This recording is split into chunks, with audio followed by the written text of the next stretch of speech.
It's Blue Tuesday. Welcome to the June 4th, 2019 regular board meeting of the Everett Public Schools Board of Directors. The meeting is hereby called to order. We will begin with a moment of silence and tribute to Ted Wenta, former school board director. Dr. Cohn. Last week, the school district and the community lost a very amazing man. We would like to take a moment to remember Ted Wenta. Ted entered our lives and the lives of thousands of young people, first through the YMCA, then through our Everett Rotary, and ultimately through service on the Everett Public Schools Board of Directors, to which he contributed from 2013 to 2018. During Ted's time on the board, he was a long-term thinker, a creative partner, a mediating force, and a tireless advocate for students, staff, and community through some of the most exciting and challenging times in Washington's public education. Ted played an inspirational and guiding role in some of our most significant recent investments and achievements. A stellar example is the Rotary Club of Everett Next Generation Avid Scholarship Program that focuses community support on first-time college goers. Another was his outspoken support and determined efforts to pass the district's 2016 Capital Bond and Technology Levy that makes possible the integration of computers across the district's curriculum. This one-to-one strategy helps level the educational playing field and places a powerful learning tool in each student's hands by 2021. Some students cried tears of joy at this remarkable gift from the community, a gift Ted helped to make possible through his tireless efforts. These are examples of how Ted's commitment, his leadership, and his love for the kids in our community will impact children's lives and their families for generations. We're grateful to have worked with, served with, and enjoyed life with a man of Ted Wenta's caliber. The force of his care for kids will endure for generations. He was a wonderful friend, a wonderful man, and a man who will be missed by many, a man we will miss dearly. Please join me in observing a moment of silence in remembrance of our dear friend and colleague, Ted Wenta.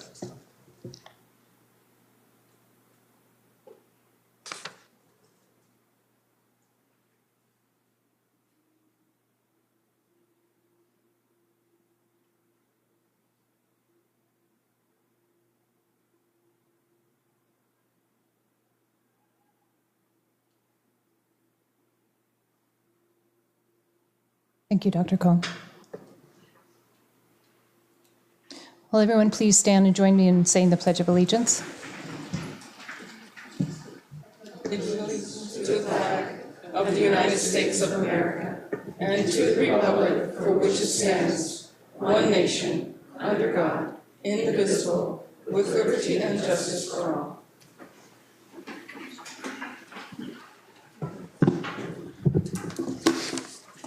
Will the Secretary please call the roll? President Andrews. Present. Vice President Mason. Present. Director Lassane. Present. Director Mitchell. Present. Director Nankar. Present. Student Representative Tran. Present. Thank you. Thank you. Our first item of business is the adoption of the agenda. Dr. Cohn, will you please introduce this afternoon's agenda? Consistent with the plans established at your 2018 Summer Planning Workshop, tonight's agenda contains several elements related to both the district's strategic plan and the board's annual goals. There's a segment this evening for routine business, a segment for board comments, a segment for the superintendent's report, a segment for strategic progress reporting, a segment for information items, a segment for new business, and one for upcoming agenda items. The following changes have been made since we published the agenda to you last Friday evening. Item 4.1, adoption of the agenda, was updated with a new timing sheet. Item 719, approval of Resolution 1200 Intergovernmental Cooperative Purchasing Agreement with Snohomish County, was updated with the resolution, not the agreement, which was updated with clearer authorizing language and some formatting changes. Item 723, adoption of physics, French, psychology, and AP Studio Art instructional materials. This is on second reading in your consent agenda.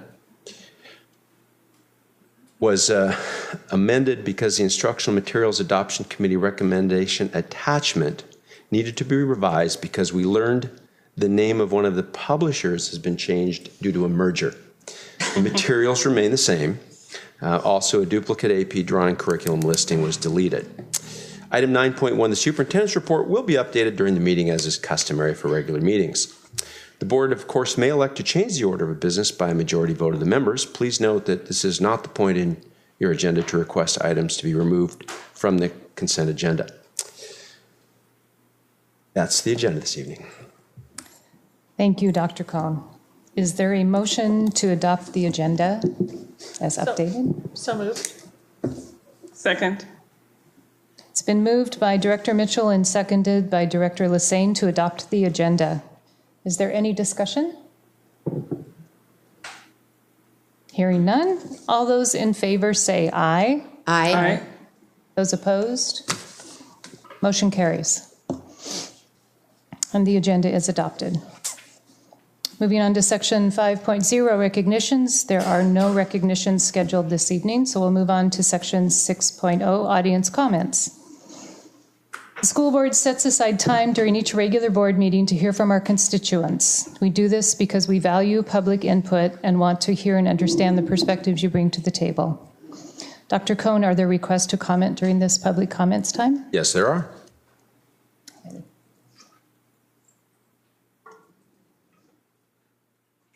On behalf of the board, I welcome you.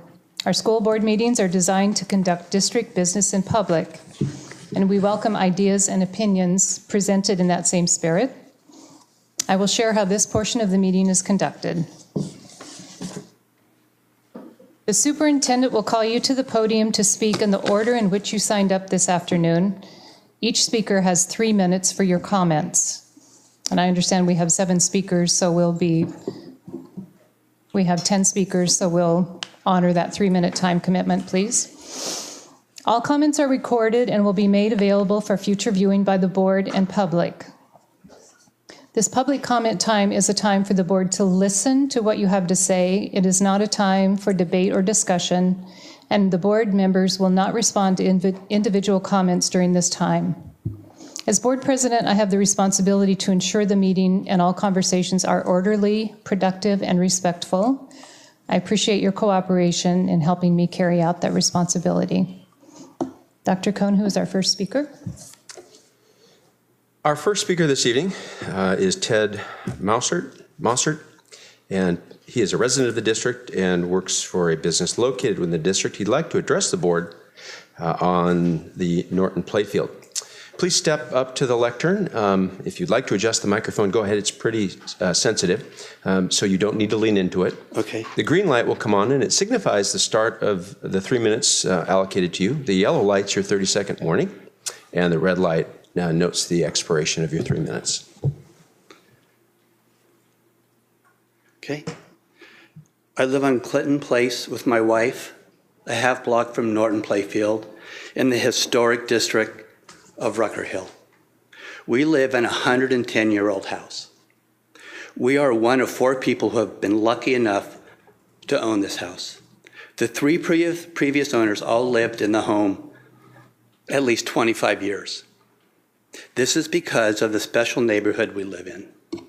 It's historic and zoned for single-family residents. It's quiet, quaint, and neighborly.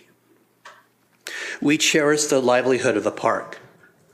From our home, with the windows open, we can hear young kids playing baseball and girls practicing soccer with their teams.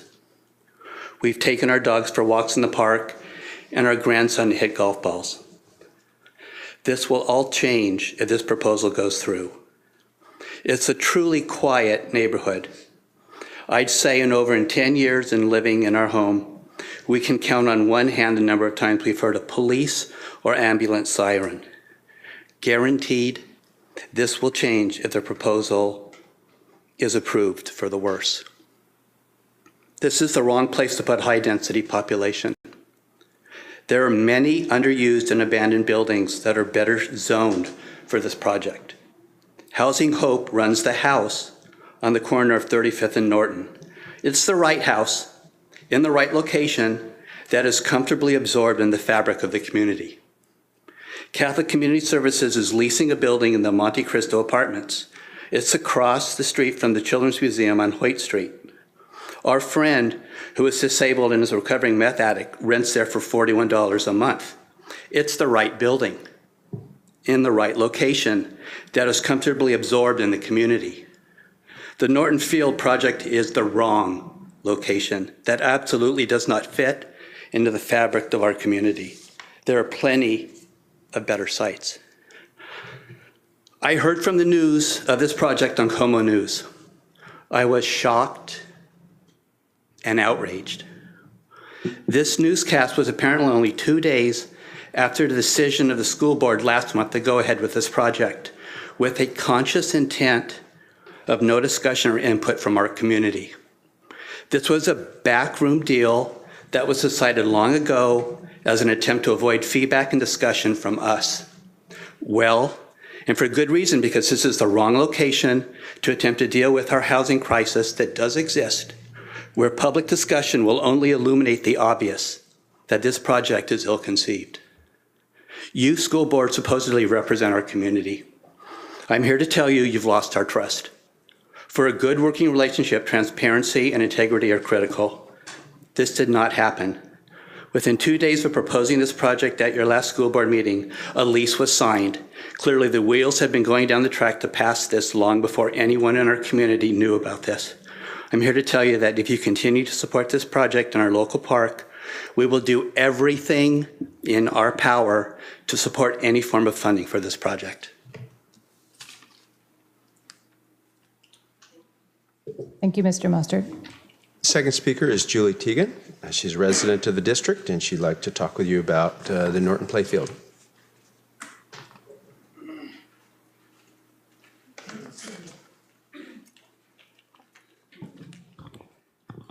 Julie Teigen. My husband and I have lived on the 3500 block of Norton Avenue for 25 years, over 25 years. In that time, we've seen many changes. As you're hearing, many people are unhappy with your decision on the Norton Field. When news of the board vote came down, it was like we had lost a beloved member of our family. Shock, grief, anger, I know I've felt it all. In this age of social media, even you must admit you could have done better communicating that this was coming. For me, your handling of this decision has tested me to my very core. I am an ECAP teacher. I have a full-day classroom, not a half-day classroom. I see the faces of homelessness and trauma each and every day in my classroom. As I've processed news of your vote, I am taken back to one student in particular. Living in a car in a parking lot, a bus would pick her up every morning and bring her to school. Obviously, our system is strained and broken, and we're letting our children down. But with your vote, what should I do? My problem is that your surplus property, the Norton Field, is much more than a patch of grass in a block that is rich in tradition. We had our first annual block party on that field nearly 20 years ago after shutting down 2 drug houses. We've celebrated and we've come together there almost every year since. We have left our blood, our sweat, and our tears on that field. We are not a neighborhood of individuals. We are also a family. We have sent our children off to school, off to college, and into life. We have celebrated successes together, and we have grieved for those we have lost. Today, I stand here and I struggle. I struggle to honor all that is Norton, all the memories on that field, and I struggle with the memory of that one little girl. I can only hope moving forward my Norton family will respect and understand my position in this debate, because there are realities here that I simply cannot ignore. If this project goes forward, I would like to see some kind of the Norton legacy continued there. That child development center that's been proposed must be the cornerstone of the project. The voices of the families that I serve will tell you that childcare is a huge barrier to employment. You have the opportunity, again, if it moves forward, to fix this and go beyond housing. Today, I'm asking to be a part of that process. I work in an Early Achievers Level 5 rated ECAP site. Since you've proposed a child development center, why not take it a step further? Let's create another Level 5 ECAP site there, daycare, and maybe even a full-day ECAP classroom under one roof. Maybe add a teen space for your Sequoia families as well. Why not? The demand is there. I've reached out to Snohomish County ECAP and they're on board. We just need to work together to get it done. Again, if this goes forward and you take our green space from us, at least expand that child development center and leave Norton a legacy that they could be proud of. Thank you. Thank you for your comments. The third speaker is Greg Williams, a resident of the district, and he would like to speak to you about the Norton Field.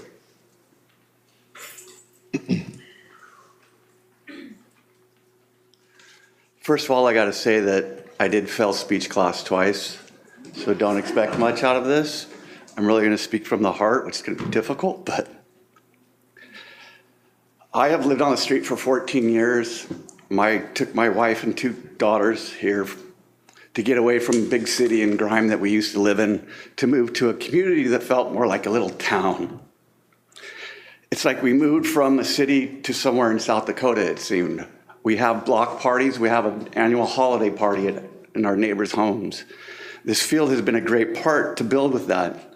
When I thought about coming up here and speaking, I had a lot to say, but then I realized that 3 minutes isn't much time. The open space that is here used by our family and our community, it's been used for over 90 years. My house has been on the street for 93 years. Our street only has parking on one side, and cars use our road as an alternative for Rucker Road. I don't feel safe with my children in my front yard as the cars go speeding past, and the passenger car has rolled into the telephone pole in front of my house. Not so long ago, a man was hit and killed down the street, putting cardboard on his windshield for his wife so she could drive to work the next day without ice on it. Adding 50 more houses and 150 more people to the street isn't going to make it any safer for our children. I have watched, I'm shaking so bad. I work 6 days a week and I'm barely surviving to make our house payments in this street. I wake up in the summertime on my day off and I wake up to whistles and sounds of parents cheering on their kids that play youth soccer in that field. There is no better sound to me than the sound of children laughing. I have heard every child on my street laugh in that park. I have heard almost every adult on my street laugh in that park. We do birthday parties there. We do our annual block party there. It has become a really great place to get to know your neighbors, even from people that drive from miles away. It's a place for our children to be children and our dogs to be dogs. When we moved here, my youngest daughter was only 4 months old. I've watched her crawl. I've watched her walk. I've watched her chase butterflies in that field. My other daughter and I have shared times together making our first snowballs, a snowman, igloos. We've learned to play frisbee, volleyball, fly kites, but most of all, we've had happy times and we've laughed in that field. If you think back to times in your childhood, I bet there was a time that you were in an open space, one of those most pleasurable times or best memories you can have as a child. For 93 years, this has been what our other neighbors have felt about this land. There are only 20 houses on our street with 2 rentals. We need and are losing open space in this area.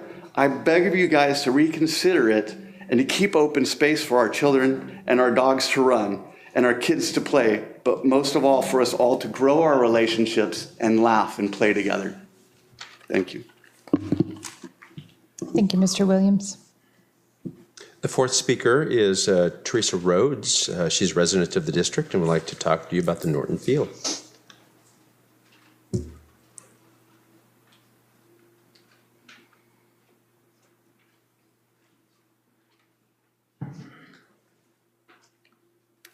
Trying to get my composure after that. I'm here today to express my disappointment as a taxpayer, a homeowner, and a resident near the Norton Playfield. You've made clear to the Port Gardner neighborhood that we cannot trust the Everett Public Schools. This decision to essentially gift public land owned by the school district was done behind closed doors, without public process. And that is not what you school board members are elected to do. Dr. Cohen, is this really the legacy of your leadership that you want this community to remember you for? What none of you have clearly thought through is that this park is called the Norton Playfield. The Norton Playfield is used and surrounded by not only parents and students in your school district, but parents who are dedicated to the ecosystem of the school district that you're supposed to responsibly lead and oversee. These parents are your teachers, coaches, PTA members, art docents, advisory members, volunteers at school events, donors to the PTA, and sports fundraisers. Parents who donate food and supplies every week to the students in need. These are our neighbors, and all of us are disappointed in your lack of integrity and sneaky behavior. This type of behavior makes us all have to reconsider the investment that we make in this district. Beyond integrity, we also must question your fiscal responsibility. How is it that every 2 years you come to taxpayers to ask for more money? All the while you spend XX million dollars on a new CRC mansion for your staff, while teachers and children are in rooms without heat or air conditioning. And now you approve a lease on over 3 acres for $1 a year. The Everett Public School District simply cannot be trusted with public funds. And it's poor decisions like this that ensures that your bonds and levies don't pass, ultimately punishing our teachers and students in the district. And if you follow through on this decision to build this property in our neighborhood, I have hundreds of neighbors ready to campaign to make sure your next bond does not pass as well. Thank you for your comments. The fifth speaker this evening is Carol Duvall, a resident of the district, works for a business located in the district, and would like to talk with you about the Norton Field.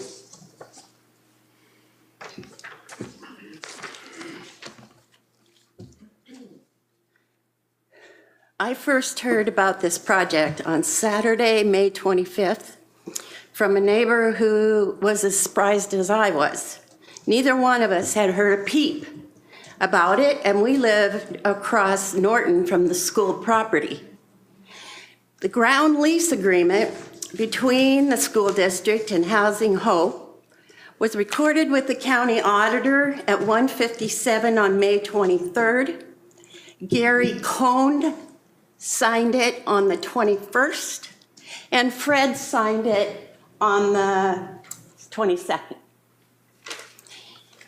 This just reeks of okay.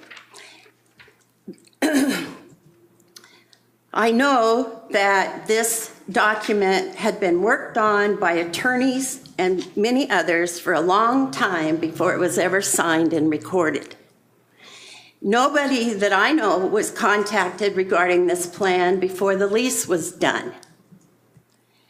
Projects that use public funds are required to be made public through a transparent process. That's what SEPA is about. And the public input is to be taken into consideration when making a decision to go forward with a public project that will be using public funds. I feel the citizens have just been kicked aside, and the city and the school district and Housing Hope really don't give a damn what we think. I bought my house after a long and painful divorce, and I've been trying to get back on my feet. This whole project just reeks of dishonesty. Thank you for your comments. The next speaker is Elizabeth Koenig, and she would like, she's resident of the district and would like to talk with you about the Norton Playfield.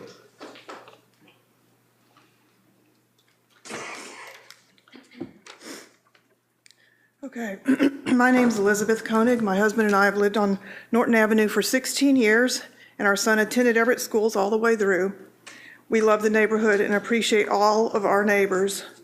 On May 21st, with no notice to the community, you quietly leased the Norton Playfield to Housing Hope. We were completely in the dark about this until a local leader informed us of what was happening an hour or two before the meeting, which none of us could attend on such short notice. Let me tell you, this feels really awful.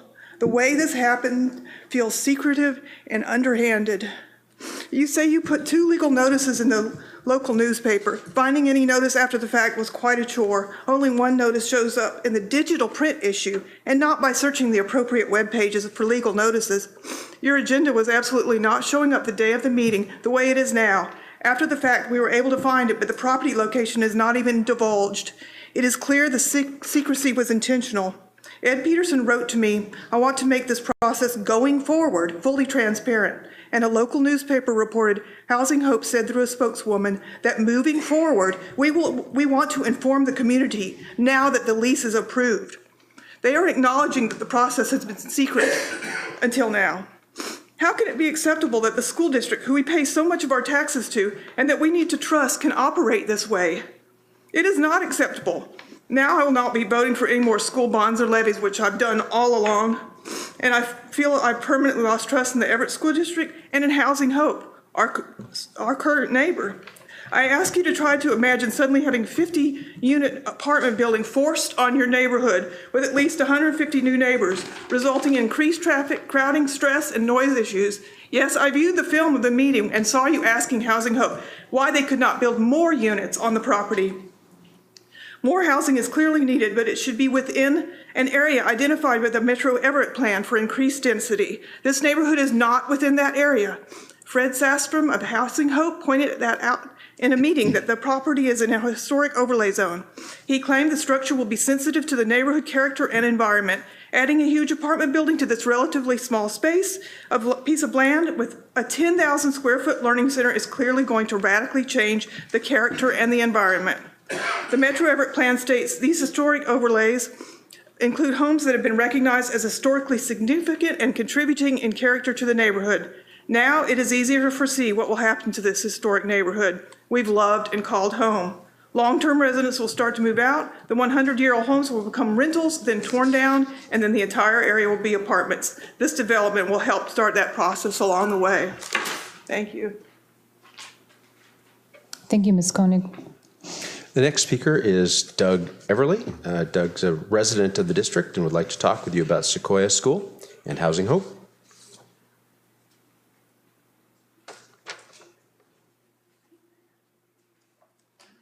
Madam President, board members, thank you very much for letting me come and speak to you. I was very interested when I saw an article, or rather I heard about the association of the school board and school and Housing Hope. I have an especially close relationship with Sequoia School because when living in Mill Creek, my daughter had a very, very difficult time in Mill Creek High School, and she transferred over to Sequoia. And she would come home at times and tell us, you know, the difficulties that she would have, or not that she would have, that some of her students would have, being homeless and all. And so I looked at this article and I thought, well, that seems like a very good use.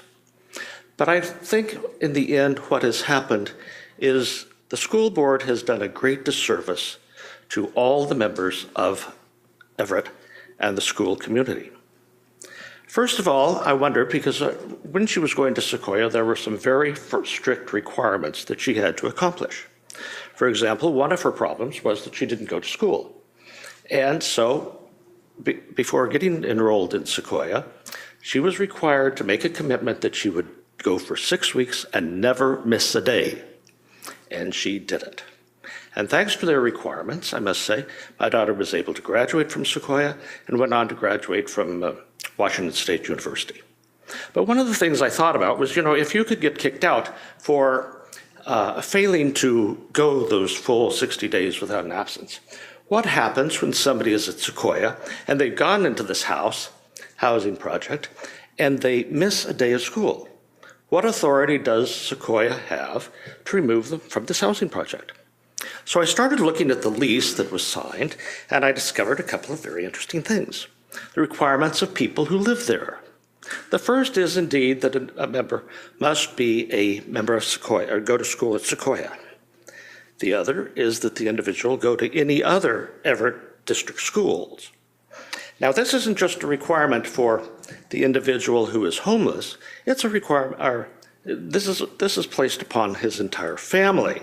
Now, the Act, which in fact deals with homeless students, doesn't deal with families. It only deals with individual students. Now, number three, if you happen to be homeless, it deals with people who are homeless but going to a school outside of the Everett district. And finally, one of the last category is if you are not homeless, if you're not a student, all you have to do is be low income. The school has offered a piece of property which is worth, I understand, $1.5 million for a 75-year lease. This is a huge disservice to the people within Everett, and I think it is because the lease of this nature is neither prudent or effective. That is the disservice of the school board to all of us. Thank you. Thank you, Mr. Everly. The next speaker is Mitchell Kotlick, and Mitchell's a resident of the district and would like to speak with you about the Norton Avenue Field agreement. Thank you all for taking your time to listen to our comments today. My name is Mitchell Kotlick. I recently moved into the Rucker Hill neighborhood on Norton Avenue. I've lived in the Everett School District for going on close to a decade now, between a couple locations as I've grown up. And I came here to express my concern over the way that this lease of the Norton Field appears to have been handled with the Housing Hope organization. Like many of my neighbors and fellow community members of the area, we didn't hear about it until the day of. And then the only true information we could find on this agreement came from news articles and news networks that appeared to have been prepared on such a short notice following a short flow of an agreement to a lease signing. Another thing I wanted to do while I was up here is I know a lot of people aren't comfortable public speaking, so I wanted everyone that's from our neighborhood that has expressed concerns or interest in this project to at least raise their hand and make it known who's all here because of this. I know we have 10 comments going through, and I want to keep it kind of brief so everyone can get through it. I would hope that out of this process, we could be provided with a clear and transparent understanding of what process was followed, how due diligence was performed on this lease, how these agreements came to be, and how all the agreements were made. I feel like it's owed to us as a community to understand how that happened, because all we see is a two-day flow, and that seems very implausible to us. And I think we're owed as constituents of you and people that provide for your success as a school board, open and honest transparency of what happened and what plans to happen moving forward. And I think as a community, we all would really appreciate that. So again, thank you for your time, and I look forward to seeing if we can have some of that information shared with us. Thank you. The next speaker is Galen Holmquist, and Galen's a resident of the district and would like to talk with you about the Norton Field. Thanks so much for hearing our comments. My name is Galen Holmquist. I've lived on Rucker Hill for about 3 years now, and we've enjoyed our time there for the most part. We live in close proximity to Jackson Elementary, and we've had a great partnership working with Principal Felicia Green there when a few things have come up back and forth, and she's been very responsive. So a couple of questions that I have here for sure involve transparency, and I'd like to know exactly when was the plan first discussed to rezone the property and construct the 35-plus unit building on the Norton playfield. The next thing is, I've heard it briefly here, what is truly the monetary value of the site? Obviously, $1 a year times 75 is not even a drop in the bucket. It's an insult. And with the school district constantly looking for more funds to take care of the needs of the district, it would appear if you're going to want to sell the site, highest bidder gets it. Has there been much publication regarding the district's plan? I don't see it. I understand I heard here earlier maybe 2 public notices. They ought to be very public for each and every one of us. How many years has the district owned this property? And why does the district own a playfield? What was the original intent of owning that playfield? Is that not now being circumvented? Okay, and the rezone of that property affects way more than the value of the number of people who may live there for time and eternity. How is the district specifically, narrowly, and exactly being held accountable in this process of non-transparency? Next question. Based on a unanimous district decision to approve, what is or was the criteria used to make this decision? As I said, zoning changes are wide-reaching and rather overreaching, to say the least. We noticed utilities that are going on 35th Avenue. Do those in any way, shape, or form affect and help the Norton Playfield site? Who's going to actually live in this 34-unit site? What will be the criteria for people to live in that site? Will they have to be drug-free? Will there be a provability thing? We don't know. What we do know is homeless is 95% drug-related. Thank you. Thank you for your comments. The next commenter is Andrea Tucker, a resident of the district who would like to talk with you about the Norton Field. Hi, good afternoon. Thanks for the opportunity to speak this afternoon. I'm the chair of the Port Gardner Neighborhood Association, and I'm speaking today as a resident of the neighborhood. I don't live on Norton, but I am speaking on behalf of Port Gardner neighbors who wanted to be here, but were unable to attend. I'd like to make clear that I am supportive of developing more affordable housing in our city. As a realtor, I'm all too aware of the rising cost of housing, and I want to ensure all residents have access to safe and affordable housing. I'm disappointed in both the process that led to the school board's decision to lease the Norton Playfield to Housing Hope and the decision to convert the property to multifamily affordable housing with a commercial venture in the daycare facility. In February of this year, Ed Peterson of Housing Hope attended our neighborhood meeting and gave a presentation on Hope Workstation project. This would have been a great opportunity to alert our neighborhood to the prospect of another project on the Norton Playfield, but he failed to do so. Instead, we were notified the day of the school board meeting 2 weeks ago when the lease agreement was on the agenda. Ed called me that day and asked me if I could attend this meeting. I was working at the time and couldn't. It was acted on with a 10-minute discussion from the school board and leaving the public to understand that this was a done deal once the agenda was printed. This is not public process. We, the taxpayers, expect more from our elected representatives, and we deserve better. As for the plan itself, my neighbors and I are highly concerned about the loss of open space in our neighborhood. We have very few parks and open spaces, and we are anticipating a high growth rate in and around the downtown core. We do not believe that we should be surrendering parks and open space to the built environment. It's difficult to identify undeveloped properties for recreational uses, while there are many commercial high-density residential parcels in our community that are underdeveloped and could be converted to a project such as the one proposed by Housing Hope. In addition to the loss of open space, I'm concerned that the location isn't suitable for the density and for the daycare facility, which seems to be a commercial venture.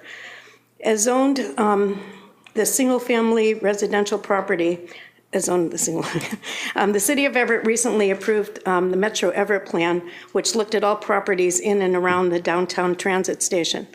In this plan, they preserve the portion of the neighborhood zoning as single-family residential, which is appropriate since we don't have transportation infrastructure to this location to accommodate the density. We believe Housing Hope project would be better suited to Metro Everett zone, where there are automotive, non-motorized, and public transportation options for residents and daycare. If the school board is going to be in the business of subsidizing affordable housing projects, as one of the taxpayers, I'd like to suggest that you either purchase another property in a better location to lease to Housing Hope, or simply make a financial gift to Housing Hope so they can purchase a suitable site. Either way, it's the tax dollars. On the other hand, thank you for allowing us to use Sequoia High School, where we do meet and we have a great partnership with our schools. And thanks to Dr. Stewart. So thank you. Thank you for your comments.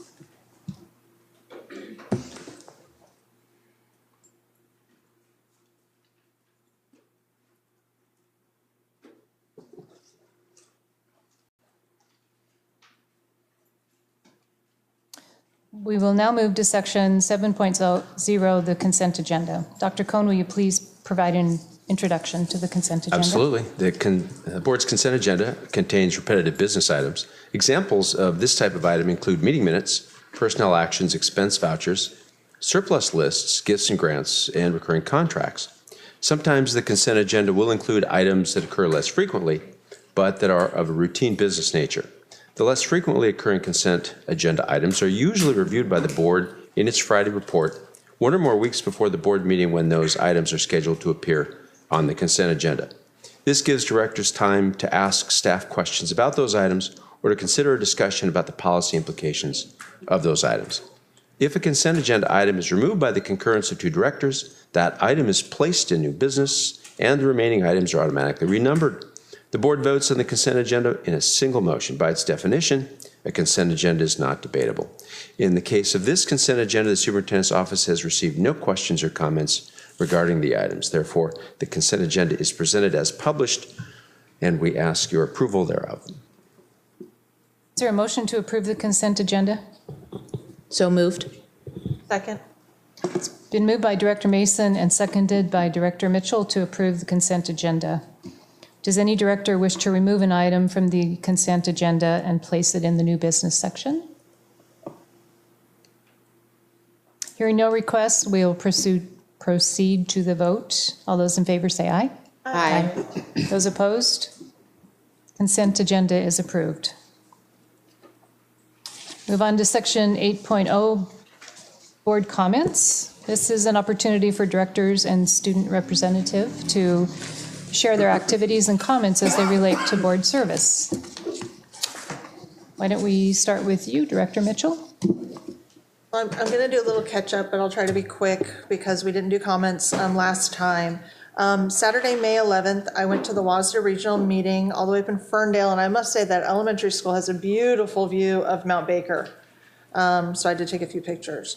But the biggest things, I'm just going to go over some high-level things. WASDA has created a new resource called Budget and Bargaining Manual. This is their first draft. They sort of had us go through it. This is to replace the strike manual that they used to have that sort of, they had not a nice connotation. They also presented us with sort of, they had done a tour of all of the regions where they sort of did a listening tour after all of the contracts were signed to see what was the problems with the legislature that passed the contracts and everything, and came up with 4 key themes that support available school districts and labor associations was vastly different. School districts have many often competing interests to take into account during that bargaining. This is stuff we know. The bargaining climate in 2018 created a perfect storm given all of those changes. And access to training and budgeting and bargaining for school directors is vital to prepare them for successful governance in their districts. And so every district is at a different level. So like I said, this is a draft. I found one a grammatical error, but that's what they were looking for. But really, they just sort of did it in, how we do it, really looking at the budget in a year-round cycle And so again, I think we've got a pretty good process, but I think this is a good resource for other districts. They are also creating some new tools called WASDA Onboard, really looking at all of the functions of the school board and what are the best practices that they're going to roll out slowly. The first one will be at the annual meeting this fall. And so I think it's pretty exciting. The thing that interested me the most that I heard at that meeting is with the Senate House bill, or whatever that's called, 1599, that really did realign a lot of the things that changed this year in education. The thing that the state school board representative pointed out is that the classes that our kids take in middle school that are high school credit, right now, they opt to move them up to high school. With this new bill, all of those credits will now move up to high school, and parents will have to opt out.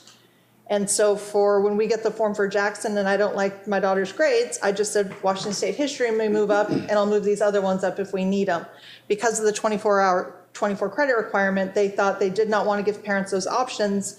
And but that is a different learning that our parents, especially siblings, will have to go through when that comes up. So that's my WASDA update. Next thing is just I want to thank the community for all of the comments for the superintendent. I'm very excited for Ian Saltzman. That was a difficult process for us, I believe. I did hear from our consultant that somebody did not believe that we would read every comment, and I can say I did not read every word, but I read every piece of paper. And really in reading those, what I did was I was watching for things that I did not hear myself or see myself, as well as to confirm what I already believed, just reassurance. And that just based on his history, I believe he is the best match, and I look forward to working with him in July. And just to point out, a lot of the comments did have to do with the fact that he is out of Washington State, does not know the Everett way, does not know our laws, our bonding process, and the like. But I did confirm with our consultant at WASDA does provide a nice orientation for those superintendents coming into the state, which there are always a lot, so he'll be supported. And then my husband kind of made a joke that the crime will be different here because people won't be robbing banks with crocodiles and then getting away in an airboat. So he just has different crime here, but I thought that was a nice little joke. And I just want to close because I wanted to get through all of this before I mention Ted. He and I first met when we were both serving together on the school district foundation. And when he decided to run for the school board, I did not hesitate at all in supporting that. And then when I was appointed to the board, I felt like his knowledge and his experience of the Y helped us. And you're talking about how committed he is to the kids.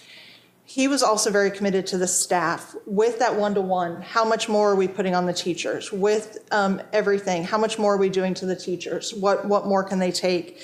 And I hope that we can carry that forward. And I believe that on this earth, there are very few people like Ted with his caliber and just the person that he was. And I do believe that I'm better for having known him for what he did for this community. And my thoughts and prayers are with his wife, his daughter, his family, and his friends. And I think we were all blessed to have known him. So thank you. Thank you. Director Mason. I know what you meant. Yeah, thank you. I may keep my comments brief because I'm a bit under the weather and have a bit of a sore throat. But I just wanted to, in addition to everything Director Mitchell said, it's been a very busy few weeks, and rather than itemize all the events and things we've done, I just wanted to also thank the community members that came out tonight to share their perspective. It's a very difficult situation to give up an open space that's been in your neighborhood for so many, really, decades. I do believe that the district has an obligation to help in any way we can our most fragile students, and this is just very much the beginning of the process. So I know they have a meeting coming up on Monday night, and I hope that's an opportunity for them to learn more about the project. There was some misinformation in the comments tonight, so I hope we're able to provide that to them at that meeting so they can share it with their neighbors and hopefully begin a good conversation moving forward. So thank you. Director Lassane? My goodness, I'm not quite sure if I can mention all these because everybody has pretty much got everything on my checklist here. But I too want to reiterate what Director Mason said about being very thankful of the folks who came in tonight. It's very difficult to lose open space within your neighborhood, and I too am very concerned with our very fragile students that we have. And I hope going forward, and it's not to say that we hadn't in the past considered this, but going forward, I hope we are able to allow them the opportunity to learn more about the project, learn more about the impact that we've seen, and learn more about how we can, as a community, help our students that are here and allow them to graduate and go on to the successful lives that they are entitled to. So I look forward to that opportunity. I also, it's very difficult to say this too, I look at the passing of Ted as a very dear friend that has gone, a very dear colleague that has gone, but I cherish his opportunity to share with us his perspective of life while he was a school board director and a community member. He worked very hard for students here, and he worked very hard for our community, and I will cherish just knowing him. And I too also wish the best for his family and his wife. I happened to attend the retirees recognition reception, and I must say that we've just lost over 125 years of service from the individuals who retired that day. I mean, their commitment, dedication, and service to our students will not be overlooked. I mean, we're going to miss them. We wish them well in whatever life they choose.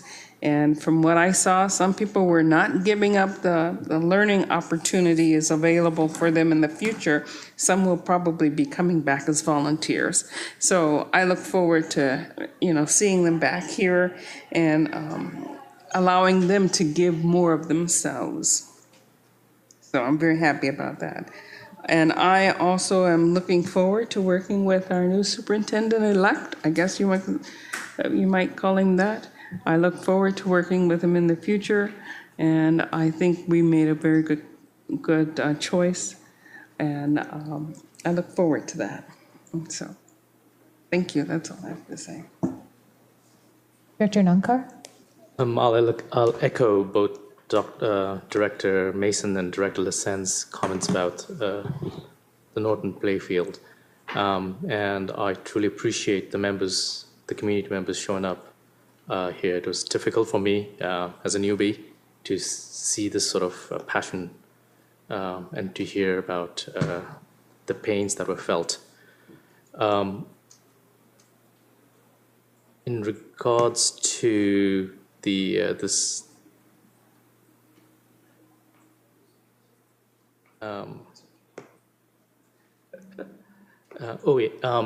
in regards to the selection of our new superintendent, I wanted to convey my gratitude and thanks to the support provided by the staff, the community members, everybody.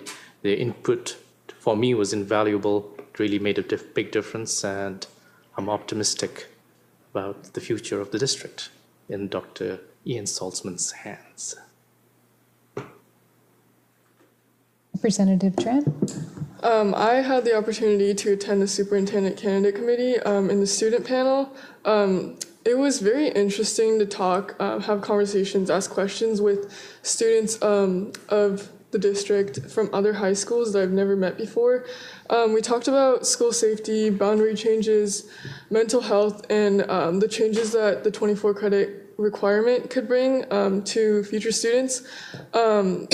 And then with the mental health, I looked more into that, and I actually presented to my principal next year and a future vice principal for Cascade about how more needs to be done to support students. This has to do with school safety as well. School safety isn't just about gun rights or locking doors, it's about mental health. And so I emphasized the need for mental health screenings, more education and resource availability in our schools, all our high schools. because mental health isn't just something that affects one type of kid. Like, it's not a type of kid that just focuses on AP classes and has the stress built up, or kids who grow up in unstable households who have that personal stress.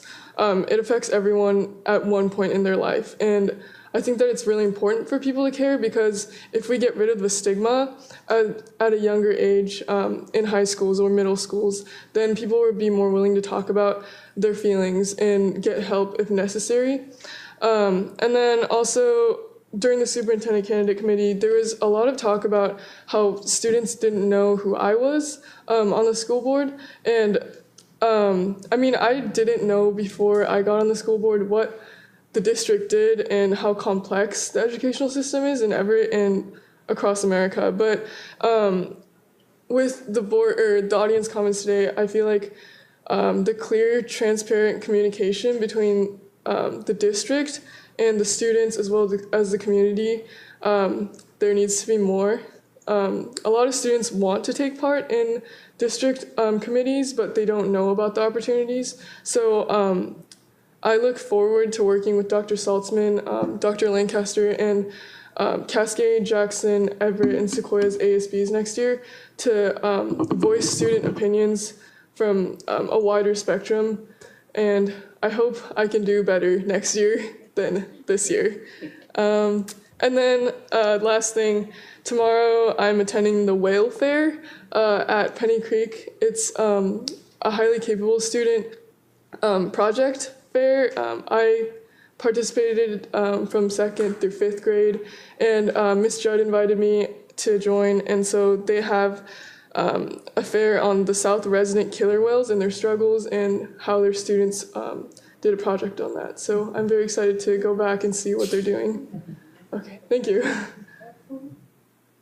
Thank you. Your comments are exactly why we love having student representatives on the board. Yes. Very much appreciated. Yeah. I will try to not be redundant, but say thank you to the community members who came out this evening to speak to us about the Norton Field. It always feels a little uncomfortable. Public comments is such a one-way dialogue, but did appreciate hearing their comments, and I agree with Director Mason that hopefully as we both learn or share our views about the project, that we will both come to a better understanding of the importance of our arrangement with Housing Hope.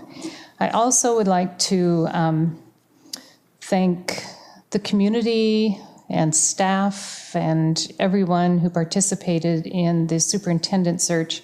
I would especially like to thank my board colleagues, and especially Caroline Mason, who was tasked with leading that effort, who did a phenomenal job in keeping everyone on track and in communication. We really, really practiced 21st century skills in this exercise, I tell you. We were collaborative, we were respectful, we had a lot of good communication. It was a very interesting experience, and I know we had a very, very good outcome. But again, thank you to everyone for participating in the process, and especially Caroline. Thank you very much. Yeah. So we will move on to Section 9.0, Superintendent's Report. Thank you very much. I want to show you a beautiful picture, one that you've seen, I think, in a number of settings. And I want to remind you that we are in that very, very short run-up to commencement. We have Sequoia's commencement on June 13. We have the Comprehensive High School's commencements in series on Saturday, June 15. And I just want to remind you that Ted's celebration of life conflicts a little bit with the series, and just take that into account when you're picking which ones you go to, and make sure we know who's going to be at which one, and we'll do whatever we can to support you in that. It's not a are not a lot of topics covered in tonight's report, but there are several items under each one of these. So let's dive in. Our Everett Public Schools Foundation hosted the Superintendent Scholar Award event on May 22. Having family, friends, and faculty attend to show their support for the students, for me, made it a very special night, and I think that's the same for everybody who attended. Student nominees and their families and honored educators were celebrated, and I want to just take a moment to thank Dr. Shenison for making the trip from the island. He doesn't get into the city as much as at 80, I don't know, 83, 4, 5, 6. I didn't ask. For someone in his 80s, he and his wife don't come in as often as they used to. But I was really delighted that they were willing to come in and be Susan, my guest at dinner, and watch the process again and enjoy it with us. The students that were honored were the top 3 in each of our 4 high schools, and the winners selectees were Holly Kussler from Everett High School, Sean Kim from Jackson High, Joe Hoffman from Cascade, and Raylene Doherty from Sequoia. And Sue and I think announced, or the foundation announced for us that evening, that we decided to commit to award each superintendent scholar $1,000 and to award that scholarship year after year for each newly awarded scholar. We've also committed $125,000 in our estate to the endowment so that gift can go on. And I want you to know that if any of you would like to join us in an endowment of that size, we could raise the amount that students get each year. So just talk to me later, all right? Thank you all for being there. We really do appreciate it. Everett Rotary scholarships were distributed a couple of days ago. We want to congratulate the 59 students who gained a head start on May 20 as the Rotary Club of Everett handed out $227,300 in scholarships funded by Rotary members and donors. That happens here now every year. Shortly after the Superintendent Scholar Award ceremony, it fills up Port Gardner A and B. Students are getting ready to kick off their summer internships with local employers. Students at each of our high schools recently celebrated their internship announcements, along with City of Everett and county officials. 23 employers were able to commit to 106 summer internship placement opportunities through this newly formed partnership, Everett Career Link, between the district and the City of Everett. Of course, the mayor announced this at her State of the City address in January. About 90 students put their hat in the ring for a summer internship, and approximately 70 were able to commit to the summer schedule and paired with employers. District staff are now working with both the students and the employers to prepare for the summer, and they'll continue to wrap around support throughout the summer. They've held orientations, and there will be other types of support. This is not the only type of job or internship activity we support, but really this intends to really blow the lid off of internship and job-based learning opportunities for kids. I was able to attend, I was delighted to attend for Dana Riley Black on Wednesday of last week, the STEM Alliance, Washington STEM Alliance meeting at AGC Biologics in Bothell. 12 speakers were there on different subjects. Business was represented, higher ed was represented, the governor's office was represented, legislators, we had legislative representation. And I'll tell you that this particular event reminded me of how rich the opportunities are within the healthcare fields. So the work that we're doing with the Medical Pathways Project really is important. There are hundreds and hundreds of jobs at these employers, and many of them start out in 6 figures, and they don't all require degrees. So this is another reminder of what we've been saying for some time: college, career, life ready. And I tell you what, we not only can place interns at these businesses. Transportation is a little more challenging all the way down to Bothell, but we can give a lot of kids a tremendous number of experiences. This was a slide from one of the presentations. It shows you, as of 2017, the size of the industry in our state: $11.5 billion and growing. We want to congratulate the 2019 State Envirothon challengers who represented Sonoma County. Tanya James, Nikki Barrett, Ethan Kuntz, Jeremy Delap, and Diego Corpening. They competed in the categories of forestry management, aquatics, wildlife identification, soils, current environmental events, and their activities culminated with an oral presentation on floodplain farmland management. Definitely an ecosystem-oriented set of challenges, and we're delighted that they were able to participate. I know I stopped and went, what? Apparently this is relatively normal for this particular experience. So this is students from Mill Creek, Cedarwood, and Penny Creek elementaries who participated in hands-on, very engaging science activities for their annual science day. Students spend the day at each school conducting experiments, generating hypotheses, observing, and having fun learning about science. I asked and was told, yes, this is a crocodile. And it's pretty typical that students get to make friends with a crocodile in this process. I suppose that's better than snakes, but I don't know for sure. Those two. Yeah, I think there are. Quick congratulations on in the sports arena. We want to note that Jackson High School tennis duo won the 4A state title.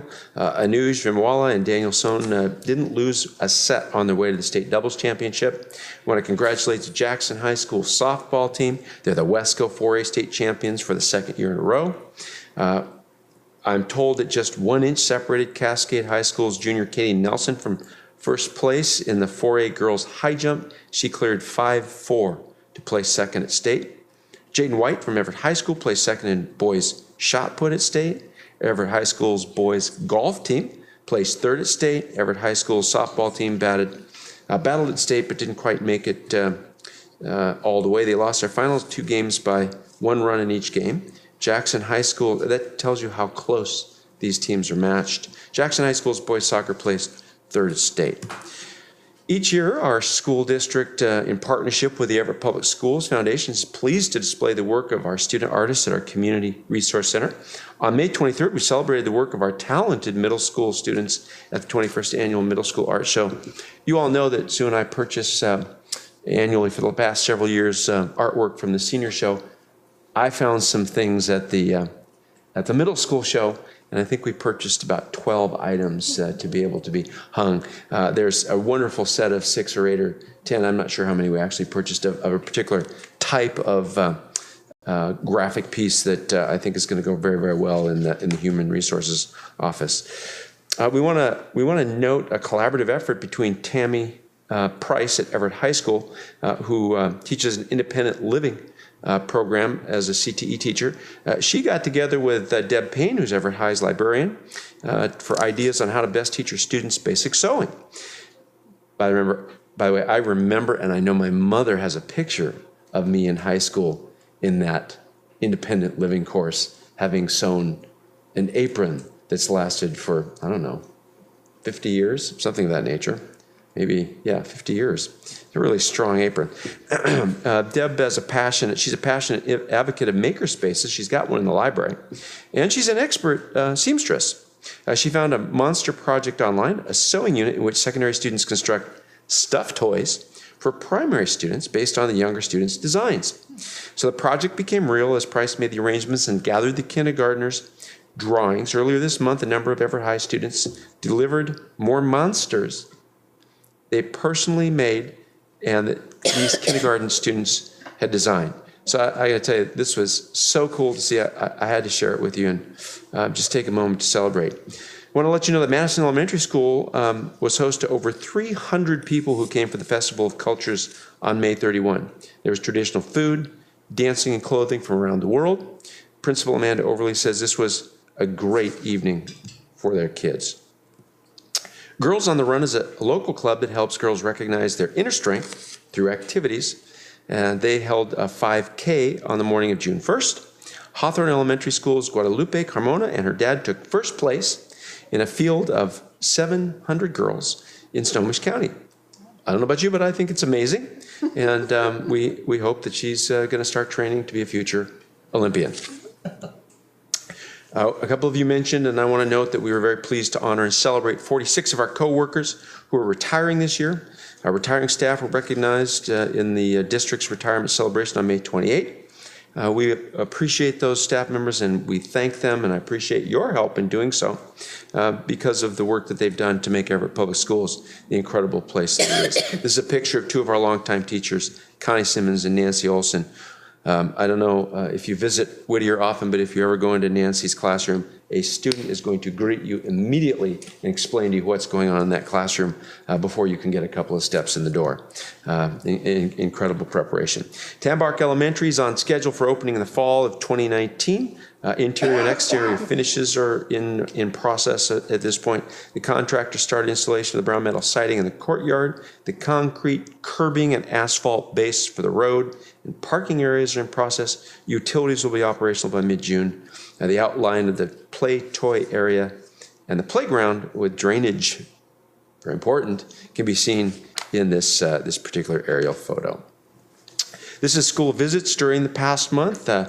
3 trips to Lowell this last month, a couple of trips to Jefferson. There was a Russian-Ukrainian family conversation I attended, and there was, I think I showed you a picture, there was a recognition for student attendance and lack of tardiness. It was ice cream cones with the superintendent. We had a great time. At Evergreen, not only did I attend a school event, but there was a GSA meeting that I attended, the same at Cascade, as well as the summer internship reception. At Everett, it was the annual ROTC Awards. I got to attend Footloose with my wife and the summer internship reception. And I also went back to the high school campus for the all-district Festival of Strings Orchestra concert. Did I show you a picture of that in a previous? Darn, I meant to get that in here. I'm going to have to give you some pictures of the All Strings Orchestra concert. And I'd also like to add my thanks for supporting this search process. I want you to know the communications staff, the human resources staff, the legal staff, and the custodial staff put in a lot of time to pull off this event, and I'm very grateful for the work that they did. Hopefully, very invisibly, but in a way that treated all of the participants to a very professional process and treated the candidates to both a welcoming environment and a very, very professional experience. That's my report. Thank you very much. Thank you, Dr. Cohn. We'll move on to our strategic progress monitoring. Tonight we'll have a presentation on progress to graduation for the class of 2019 and 24 credit plan update. I'm back. I think that's what this is. And excited to share where we are at this point in the year. And some of this has even changed over the last month since this presentation was prepared. So I'm here to share. I'm Dr. Jeannie Willard, Director of College and Career Readiness and On-Time Graduation, our progress to graduation for the class of 2019, and a 24 credit plan update. Tonight, we'll be able to share with you again, I know you've heard it several times, our graduation rates, the 4-year rate for the class of 2018 and the 5-year rate for the class of 2017. Also, share with you the work that's taking place around our class of 2019, what we do to support our seniors each year, the work that's maintenance, but also that we go deeper each round and learn each round.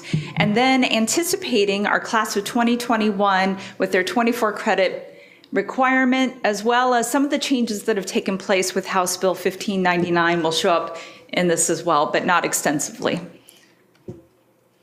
We're always focused on 100% graduation, and with that, our 4-year graduation rate for the class of 2018 at 95.7%, and then our five-year rate of 94.6 for the class of 2017.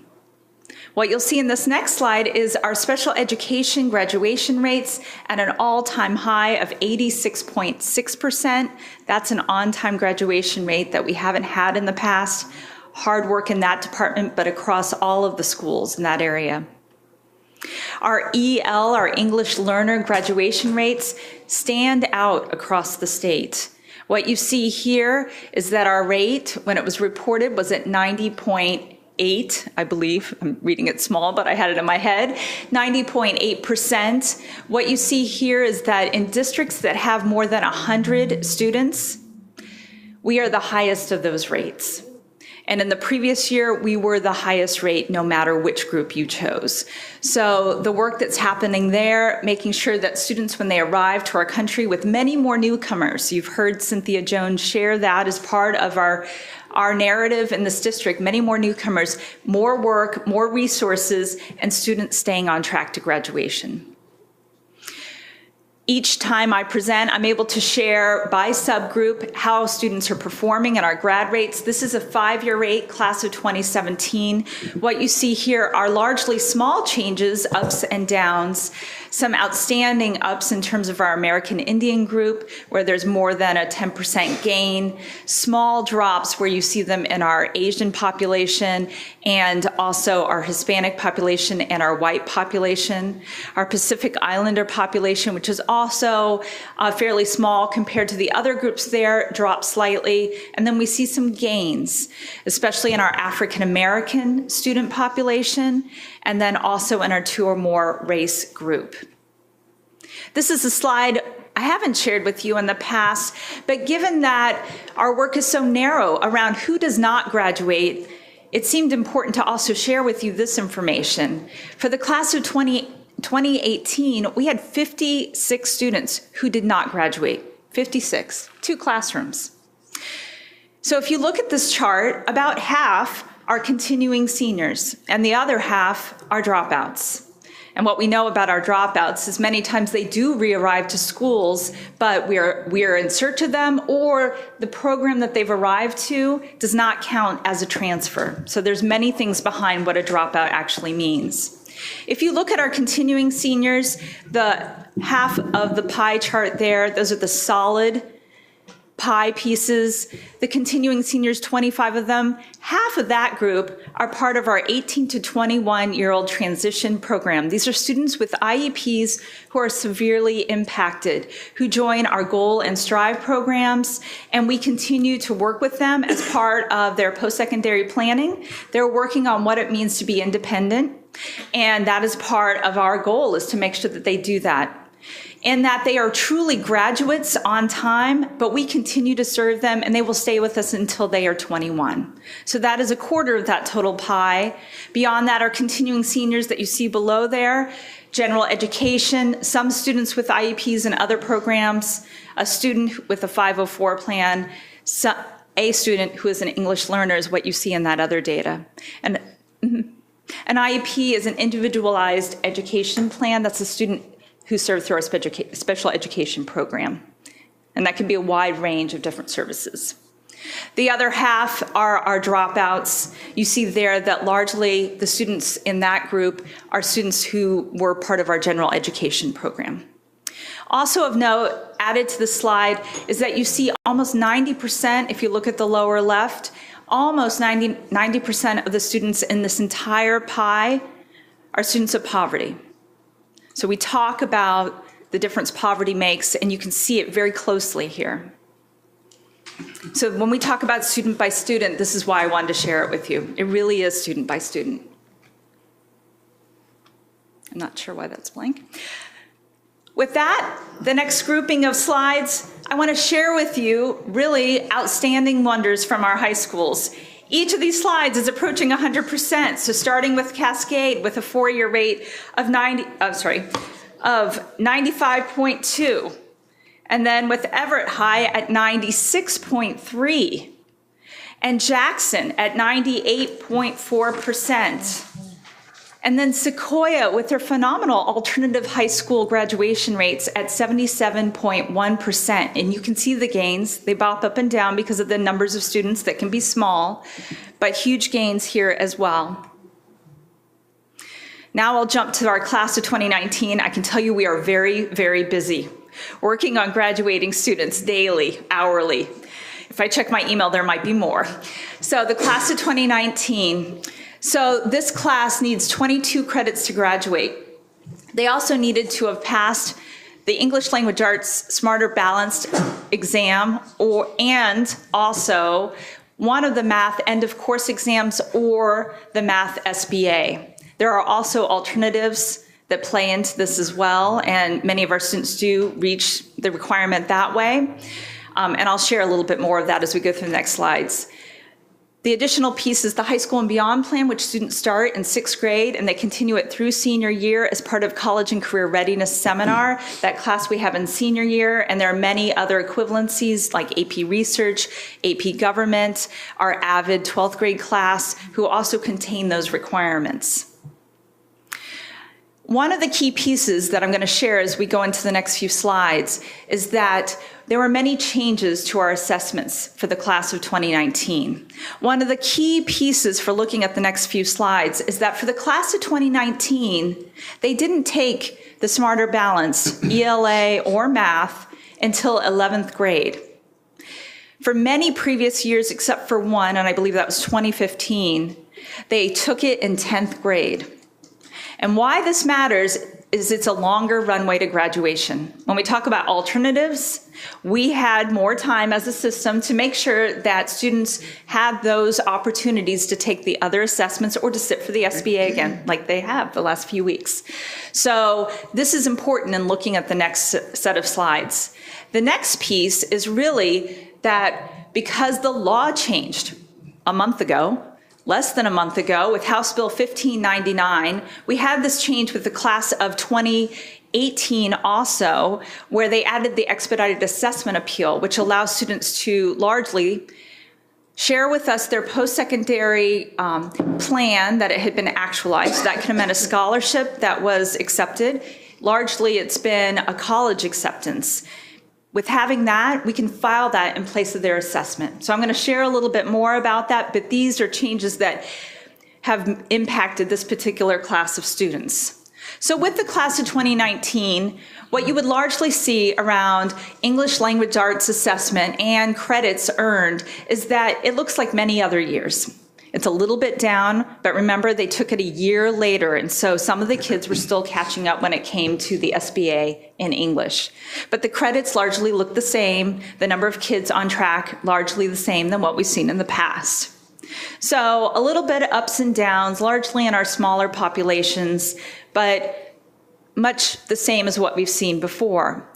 Where this really impacted our district and our students is around the math assessment. So not indicated on this slide, but if you go to the next slide, what you will see here are declines. So in math, in 11th grade, this is where students stood. Since then, a lot has changed. I can tell you that many students have met alternatives, and we have class assessments that I'm going to share with you that were options for students to meet standard in these areas. And then, just to make things more complicated so I can list lots of things for you, the expedited assessment appeal is also part of the picture. So with that, the students who did not meet standard in 11th grade fell into different groups where they had options. So this is largely around math, although we definitely had students who did not meet in English language arts, but it's very small. And what that meant is that we have a class called Collection of Evidence, COE. We have one in English and in math. Students can meet the assessment requirement by passing that class and then also putting together a portfolio of the materials that go along with that class that is assessed. And if they meet both of those, they meet the state requirement for one of those assessment types, either math or English language arts. If they were a level 2 student who had made it through Algebra 2 and they were close to meeting standard, they were placed in Bridge to College Math, which is really a transition class to college. That too, if they pass that class, meets the assessment requirement. A lot of information. What we saw is that for English language arts, our COE class, we had 56 students district-wide. Almost all of them have met standard at this point. We're waiting for grades to be posted. They will meet that way. For the math COE class, which we call Principles of Math, 136 students were enrolled. Again, most students are passing that class successfully, and we expect them to graduate based on that. And at Bridge to College Math, we had 41 students enrolled district-wide. And again, most kids being on track. For students who are not on track in one of these categories, everything you wanted to know about graduation, we have the expedited assessment appeal. So what this means is that students share with us a document that shows that they're ready for a post-secondary option. And there are a few options listed here. They could have completed a college level class. The admission to higher education, and that's the one we use the most. I want to say 95% of our students, we work with very closely, student by student, to make sure that they've applied to a college, Everett Community College, Edmonds Community College, University of Washington, you name it. We actually have kids going everywhere. We had Notre Dame as one of them. Not meeting assessments, but got in.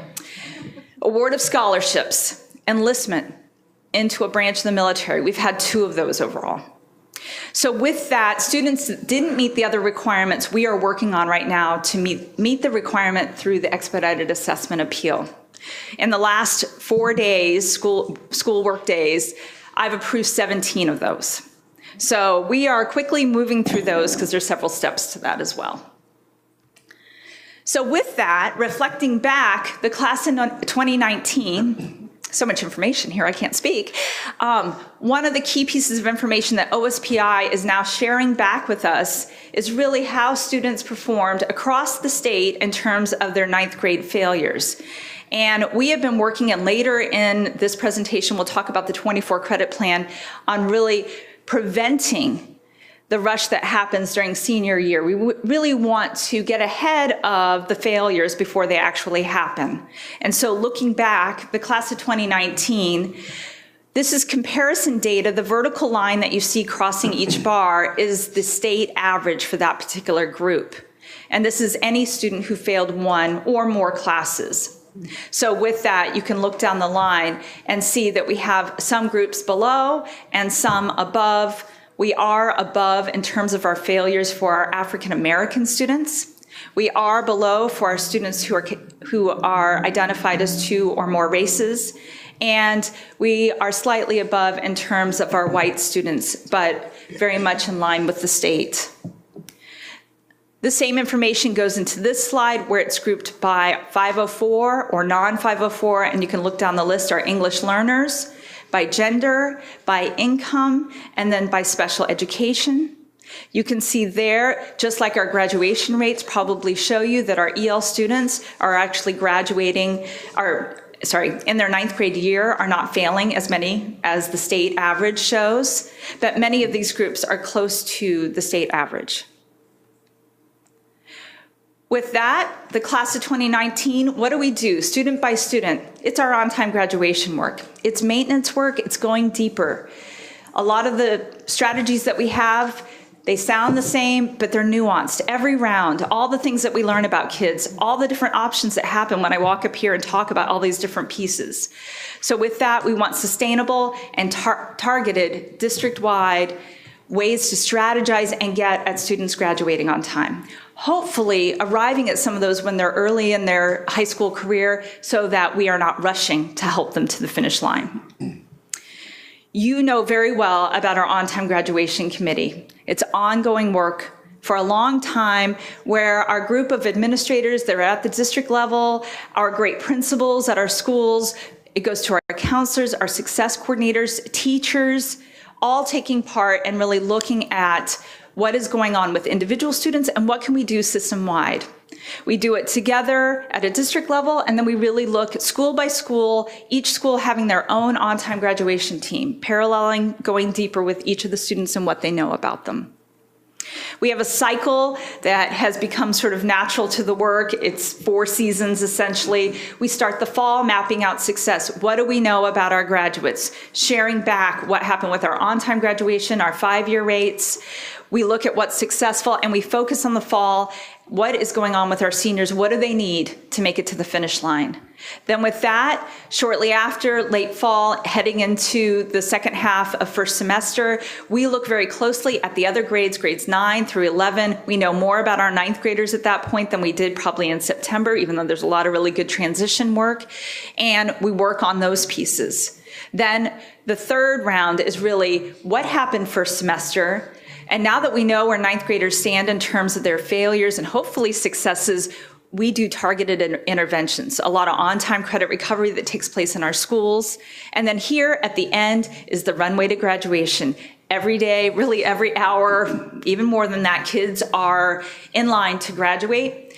And I want to say that this year, more so than in previous years, I hear more and more, and I hope this is really true, but we never know until we make it through the June graduation. We see kids that we thought were going to graduate in August or later, ready now. So we want less in August, we want more now, because that's what we're aiming for, and that there's less rush at the end as well. Our strategies, in that preventative way, we want engaging instruction in classrooms, relationships with trusted adult staff members, and also building community at our schools, a sense of belonging. The attendance work that you see K-12, that is primary and paramount to the work that we see in on-time graduation. We see the communication, the social emotional meetings, our one-to-one devices, more engaging, another way to learn, the positive school culture, all of the things that we've built around our middle school credits. Tracy, thank you for sharing that message, because that will be something moving forward that will be important about opting in, or are we opting out? There's a lot of pieces in place to help students get there. We've worked and modified, and it's very nuanced around our credit recovery. It's largely just in time. During the school day, during a class period, students can earn their credit recovery credits with a certificated staff member who's helping them in those classes, but also helping them get back on track in school. They are trusted adults. I call them kid magnets. They're the people who deeply get kids. And we'll work through some of those other things that are taking place at school that is making school difficult. We also have after school, we have Saturday school programs. You hear about summer school, that's all part of the picture. Tracking our dropouts, daily, hourly. I even saw that in the new superintendent's 120-day plan at the very end says he wants to speak to a dropout. I would be very happy to do that and then make sure they're back in school. So I have all sorts of ideas about our future with that.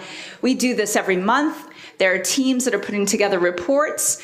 We have automated CDU reports. We have dropout plans. We have all of these pieces that we really continue to use, even though that we share them time after time with you every time I'm up here. What I'd like to highlight is this works. So this is 10 years of data mapped out at the same point in the year for all of these years, and you can see how much this matters, because this is the number of dropouts overall, not looking at grad years, just all of our dropouts. Where schools had lists that were 2-3 pages long and didn't know where to start and who's our priority, those were the real conversations. Now the documents are a page. Jackson, 2018, there's no more dropouts in that group. They found her 2 weeks ago. Sequoia's less than a page. I mean, this is true of all the schools. I could highlight their stories. It's really kid by kid. Graduation Alliance is part of that work too. Our Everett Re-Engagement Academy is its official name. Graduation Alliance is the program or company that we work with on this. I'm the principal of this program, and I'm telling you, we are doing a great job at graduating kids. It's been getting kids back in school was our first piece that we've worked on for the last 6 years, but this year we've really seen a boom in terms of our graduates. We've had enrollment that's been steady at about 110 or more students. These are students who are primarily former dropouts in our schools that we call. We do home visits, come back to school. This is online with in-person contact, largely at the train station, but we have some other locations too that they come to each month. We actually ask them to come each week, if not more, to get extra help, and that's been helping with sustaining the progress. Here, there were total graduates of 23, but really, at this point, we have 49. So a lot of success in that area. And these are students who sometimes start with 3 credits, maybe less than 10 sometimes, so they're sticking with it. Our summer programs, an amazing set of programs, highly orchestrated, all under one roof at Cascade High School. We have tuition-based online high school courses that we have throughout the school year offered to students so they can accelerate and get ahead. We also have credit recovery options in classrooms, in person with teachers, but we use Fuel Ed, which is online for largely our math and our social studies. So kids can work at their own pace and really get ahead if they need to. And if they're finished, we move them on to the next piece. Another added piece to summer school has really been our WANIC program, and that's been our skill center without walls. And we have those classes taking place as well. It allows kids to accelerate. Health is a new option, a required class that kids are signing up for, and we're working on recruiting more kids. Also, our Everett Public Schools Foundation continues to provide scholarships for students, which has been really helpful for students who really need to get ahead but don't have the funds to do so. Our August grads, like I was saying, we are working on reducing that number and working very closely, as we have been, communicating tightly around where they are each day, that they made it to their classes or whatever their requirements are, and following up with them so that they graduate on time in August. We prioritize our continuing seniors. You saw what that chart looks like, a very small number of students. They are our priority to get to graduation as early in that next year as possible. And with that, we're on to 24 credit plan. This is an update around our students who are in the class of 2021 and beyond. So 24 credit comes out of Senate Bill 6552, and it initially focused on the class of 2019 with an option for a waiver to delay the start of that requirement. And we chose to do so that we could ramp up, and we've done a lot of work in this area. So we chose to start it with the class of 2021. One of the things I did as I was preparing for this presentation is I looked to see if other districts had signed on to the waiver, because in the previous presentation, it was about 55% of the students across the state were impacted by the waiver. I noticed that Kent, that was the largest of one of the newer districts, OMAC, which is small but has Insight, which is broad in terms of its scope, were also added to the list as well, even this year. So with that, we're working on flexible options, ways to make sure that students are on track for 24 credits, to make sure that they also get to their post-secondary goals and maintain the high standards that we have in place. You've seen this several times around what the requirements are. What our progress to date has looked like is we developed many communications around the new graduation requirements. We updated our policy. We have many sheltered English learner classes, so kids who are English learner are sitting in classes focused on some of our hardest classes, like biology, with other EL students getting language support as well as the content. And so that happens in several areas. We redesigned College and Career Readiness Seminar, old news, we keep going, we're always modifying that. We continue our high school and beyond plan work and developing that, making it better, and we increase course equivalencies. We have 44 course equivalencies that are our district course equivalencies right now. I had to count them, I wasn't sure. I thought we were getting to 50, but we're close. We expanded what the school year looked like. We have tried having a 7th period at high schools for a select number of students. That's been something I've shared with you in the past. Our summer program, some of the things that we do naturally were actually put as part of that, ideas that we were generating. Some of those are around the fuel ed and the flexible ways in which we do credit recovery. We did have a 24 credit task force, a great group of teachers and administrators providing input about what we were learning about the credit changes and the impact to schools and to students. And then we did have pilots in place 2 years ago that are really part of our systems now, which really got to us during the school day credit recovery options that we tried in different ways, but really where kids' attendance is a driving issue, making it during the school day allowed them to access it more readily. What we've done around 24 credits is that it's part of our on-time graduation work, so it's embedded in there. It's around our tier 3, so a few students aren't going to need a lot more effort. It's flexible. It's something that we keep little nuances to make it better. We're trying to get at that preventative feature, so what can we do in 9th and 10th grade to make sure students are on track and to get them the support that they need? And like all of our on-time graduation work, it's really built on relationships. And all of this was built as part of a collaborative process. So the on-time graduation team, the 24 credit task force, all of those people are really kind of part of our ongoing conversations about how to make it work for kids. So going into our strategy, it's simple, but all these things are nuanced. Student by student monitoring and reporting. The PPRs, this is the personalized pathway requirement. So on that document that shows what's required in terms of coursework, these are the optional classes where students can switch out their world language, 2 credits, or one of their 2 fine arts for a different course that may match their post-secondary plan. So maybe they're going to choose to go into a program that doesn't require those things. They can choose that option. And getting to OTG strategies earlier, meaning 9th and 10th grade, and even earlier than that, really thinking about middle school and what that transition and through line looks like, and what does 8th and 9th grade look like specifically. We looked in our 24 credit task force, and we continue to keep watching for the ways in which structural changes may impact our schools. We looked at 7-period day, trimesters, block scheduling, other variations, largely at cost, different kinds of costs, and impact to resources and how teachers work during the day. It would be a huge change if we were to undergo one of those. Where we spent most of our time and where we've moved on from is really the supports, the extended learning, the summer programming, how we involve our content and getting at things like Canvas and one-to-one. All of these are things that, even though they're happening separately, they're part of all this work and how it helps kids.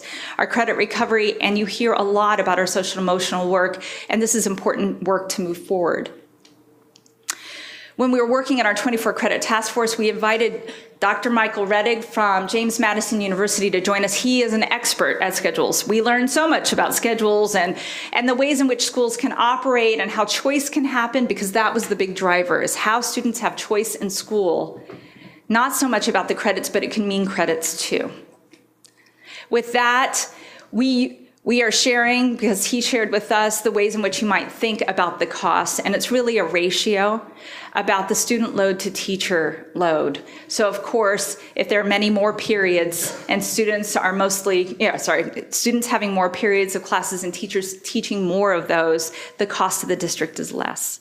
And so you see different districts across the state wrestling with this idea. Some of them have made changes, but I believe it's about 65% of the districts across the state have 6-period days and really have not changed from the 6-period day. We are in that grouping right now. And it's just something that we have learned about, and as we move forward may re-arrive as something to be considered. So in summary, lots of celebrations. Our graduation rates really are built on relationships. It is that student-by-student work. When I talked about the expedited assessment appeals, those were conversations individually with students about what their plan was, and this is work we do anyway, but I call them win-win-wins. When a student gets to graduate from high school, have a post-secondary plan, and actually be on the first step to what they really want to do, a win. And then, so you see all these things come together. And then our continued developments, we're really working on our OTG efforts. It keeps evolving. Some of the things that you hear about are the same, but they're much more nuanced, and we learn more as we do it each round and as we encounter new rules and new ways in which to do this. We know our graduation requirements continue to change even in the last month, and we've had this many times before, even sometimes when groups of students have already graduated, but we're ready. We do that. And then collaboration. Here, having you part of the process, all of our administrators, it really is system-wide when we talk about on-time graduation. And then just being able to share with you our 24 credit plan status, and that we continue to do the research behind that and share it back with you. Thank you. Thank you. Great presentation. Thank you. Thanks. Do any directors have questions or comments? I have 2 questions, if that's okay. Actually, 1 question and 1 statement. Okay. So I first want to say, actually, 2 statements, I guess. First, thank you for all of this and all you do, and best of luck as you transition and somebody replaces you, because you've got big shoes to fill. They're only 8.5, Figuratively. I know. So you shared how difficult it is for the class of 2019. Mm-hmm. For the class of 2020, it's collection of evidence that's going away, correct? It's going away. So new challenges for next year. That's right. Okay. We have new language, which is not the point of this, but pathways that we have shared with students largely around the class of 2020 2020 and beyond. And so we'll keep working on communicating those. And then, and I know it is student by student, it's at their level, but the student who spoke at the Everett Community College Foundation breakfast was a high school dropout, drugs, jail, now Everett Community College, and just a true, genuine person that I don't know how we can find him to get him, and if there are opportunities for somebody like him that's a genuine article about when life goes sideways. Yep. And to be able to share all of the things we have to catch those kids. And, but I'm sure Everett Community College has plenty of young men and women like him. We have them ourselves, but I just wonder how those opportunities for those people that have come back, but how could they not, how could they have prevented that? And I think that was his, sort of his message, and I think it was hopeful. But anyway, Thank you. Thank you for all you do and have done for a long time. Thank you.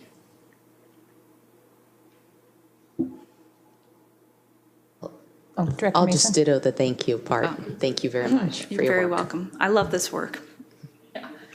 It shows, and I am so grateful to have you here doing this work, because this is very important. And it shows, it comes to life that we are able to change the lives of so many kids, and that's the positive thing. I had a question. When you started talking about expanded school year for targeted individuals, what do you mean by that? Using zero period, using after-school support, you include summer schools for credit recovery?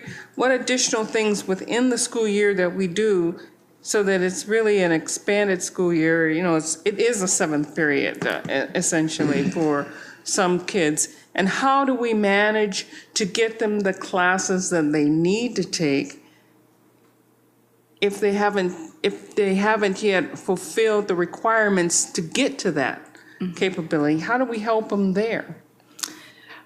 So our summer program, because of the 24 credit plan work, became a concerted effort. We built a lot of acceleration pieces.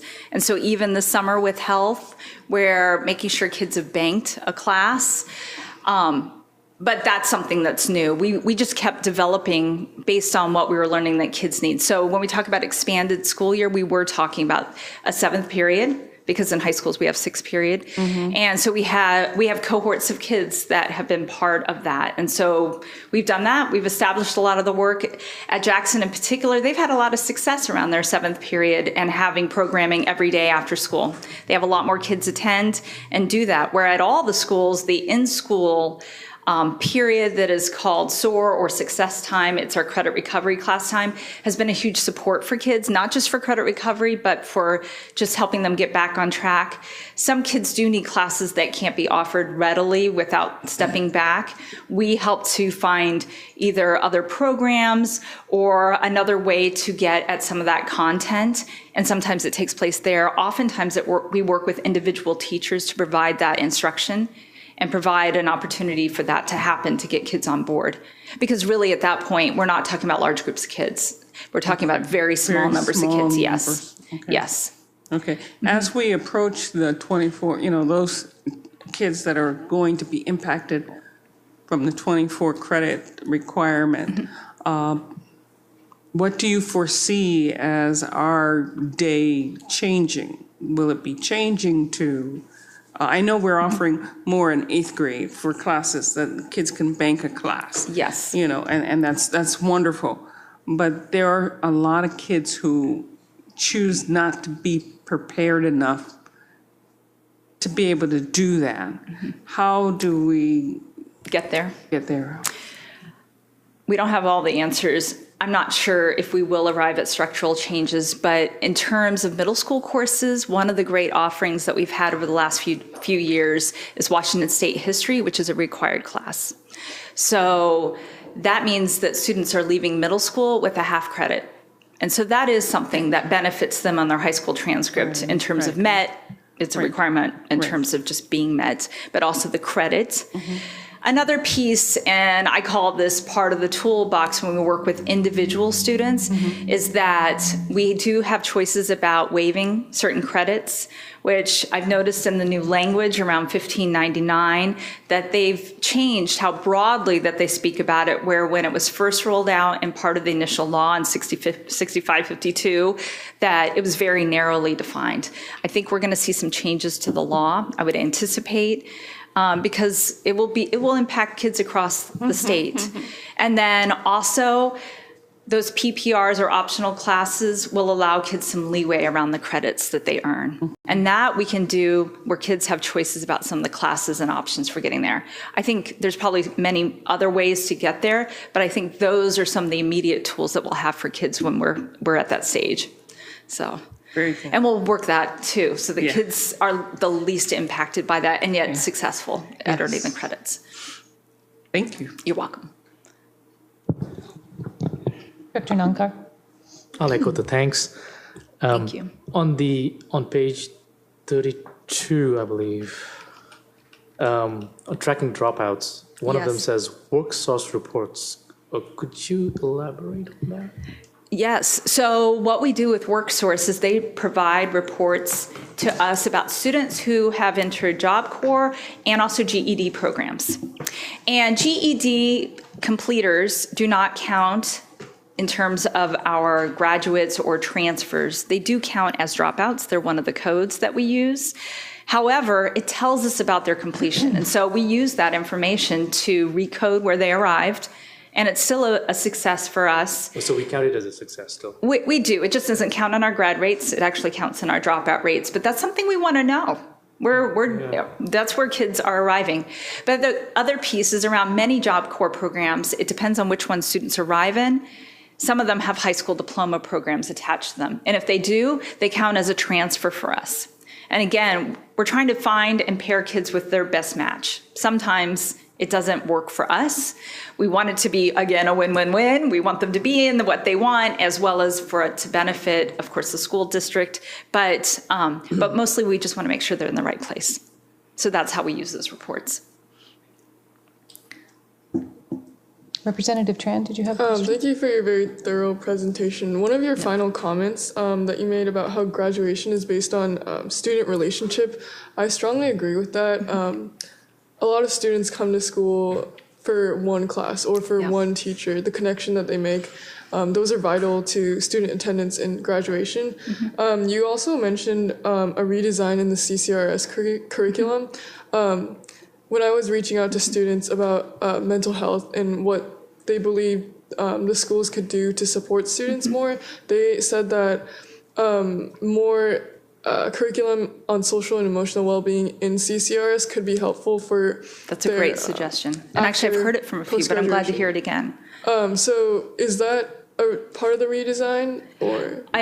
We've received that feedback more so this spring than we've ever heard that particular piece. And the financial literacy that is in the class came from student feedback. So I don't have a direct answer. It's part of our in the mix for getting things lined up for next year. But I'm glad to hear it again because it's really shown up the last month and a half or so with some separate feedback instances around that in particular. So I don't have an answer, but it'll be in the plan. It doesn't take very much to start working on those things. Okay, that's great. Thank you. You're welcome.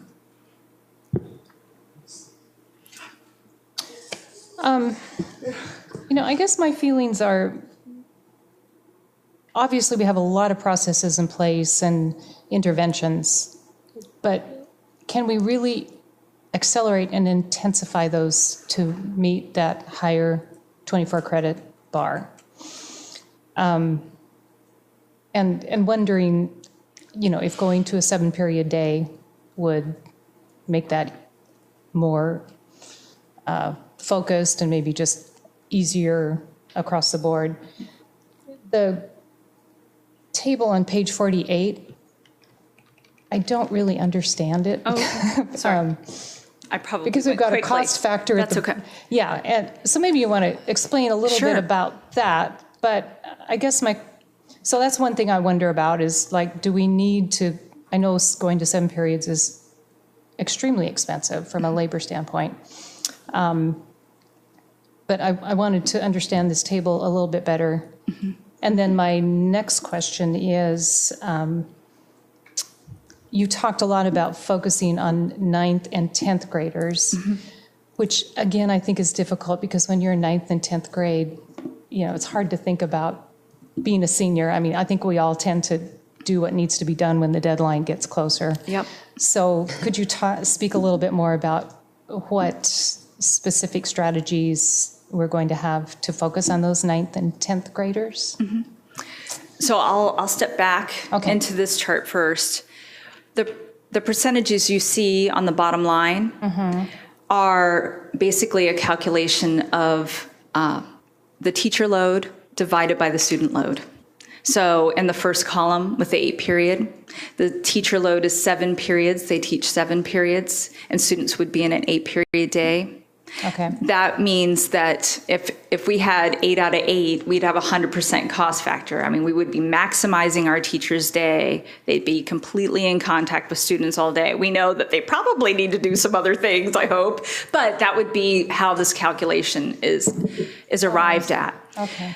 It gets more costly as you move to the right because teachers are teaching fewer periods out of the school day, and perhaps students have, at least in the far right column, which is in many districts actually, and we saw them more on the East Coast than we've experienced out here when we were gathering some of this information, they have more periods during the day. So that's where it would be much more expensive if a change were to be made, if we were to work in that direction. More periods, teachers teaching fewer of those. Okay.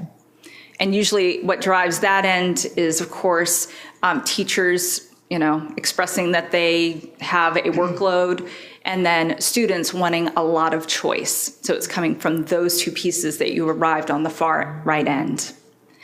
Then in terms of, and I can pause for a second, did that make more sense? No, because I slowed down. Yeah, it makes sense now. Sorry, I'm whizzing through slides, and I didn't mean to overlook that. For our 9th and 10th graders, what a lot of that work looks like is actually where we started with our seniors years ago. I wish that I could always say that our 9th and 10th graders were always on our radar in the way that our seniors have been for now a long time, but not truly, not in the same way. We had a sense of whether kids were failing and all of that, but some of the student by student exists in terms of the relationships, and the data existed, but the way that we zone in on seniors, and they do change in senior year, and then they change right now, even more so, where the end is in sight for some of them, and they don't see that 9th and 10th grade. And so we have, by having the credit recovery classes in the school day, especially for our freshmen and sophomores, we provide the support, our success coordinators, who, even if they've tried to work with our 9th and 10th graders, seniors often, and we would expect this, pull their energy and where they're focused. But more than we've ever seen, where their capacity has changed, where our dropouts are a lot smaller, they have grown some of their capacity. I'm sure we could build in more resources around that, but their capacity has grown to actually look more closely at 9th and 10th grade. And out of our 24 credit plan work, we really became focused on that as well. So we looked at it, it kind of allowed us to go deeper on that and then make it part of our on-time graduation work. I think it's not work that sounds different than the other work, but it's been harder to get at those grade levels because of the demands, especially around senior year. Right, okay. Can I ask a follow-up question? Do you know, or I'm assuming you've looked at it, how many of our students make it to their junior year that are deficient in credits for graduating for 24? For 24 credit? Yeah. Well, right now, our juniors are still 22, so. Right, no, I understand that. But so let me make sure I understand. Have you projected or looked at? Well, what we've done so far is that we have been monitoring to see that it's similar to what we've experienced in the past, just to get a sense of that. Okay. Because what we've seen is relatively similar numbers of students who fail, and we still see a similar number of students who fail. What we also know is there is a lot of energy and focus at the end. It's a lot like triage, that their mindset changes, but also people zone in on them. So it's two ways. And I would expect, though, that we've had a lot more options. We have had more middle school courses for high school credit. A few of those things are really going to arrive there. So the numbers constantly, as you're adding courses at middle school and stuff, that number could potentially change. Yes, and- because of the way that we it's a work year by it, year. they have it in their back pocket. It's not on their transcript yet. And then when they need it, they do this. Yeah. And then some of our summer options become more, they will want to take them in different ways. Yeah, So- it makes me think about moving to 7 periods and how many students truly need that versus are we changing a whole system for, the few that need it, or is it so many that the system changing would benefit the greater good? So, And then I'll just share one more thing, because that has been our question too, is that as a requirement becomes established, we get better at it as a system, right? You saw it in the assessment piece. If we have a little more runway time, we are very good at that. That is something that Everett does very, very well. We make that work. And since we are still arriving at a group that actually becomes seniors that has the 24 credit requirement, we will learn. We are a learning system. And so that will be part of it as well. Can I ask, just Sorry. to add on to that? I'm just looking at it, Becca's going to graduate 25 and a half credits. Of course. So, sorry, just doing the math really Can she quick. share some of those? I have some kids who might want them. like the vacation days? Yes. Shoe bank. But I'm wondering I think we've presented before when we first started looking at that, the percent of kids right now who are at 24, 25, 26 because of their extra classes. That might be a nice, your question. Are we talking to the masses? Or are we talking, is it 12% of kids that aren't at 24 yet? Is it 2% that are at 24 yet? Or is it 50% that aren't at 24 yet? Because, and I am a mother that my daughter goes, I'm going to have my credits.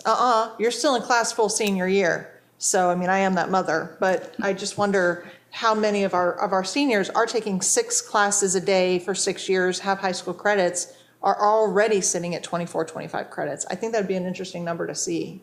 Yeah. Plus, I have a question, to follow up on that.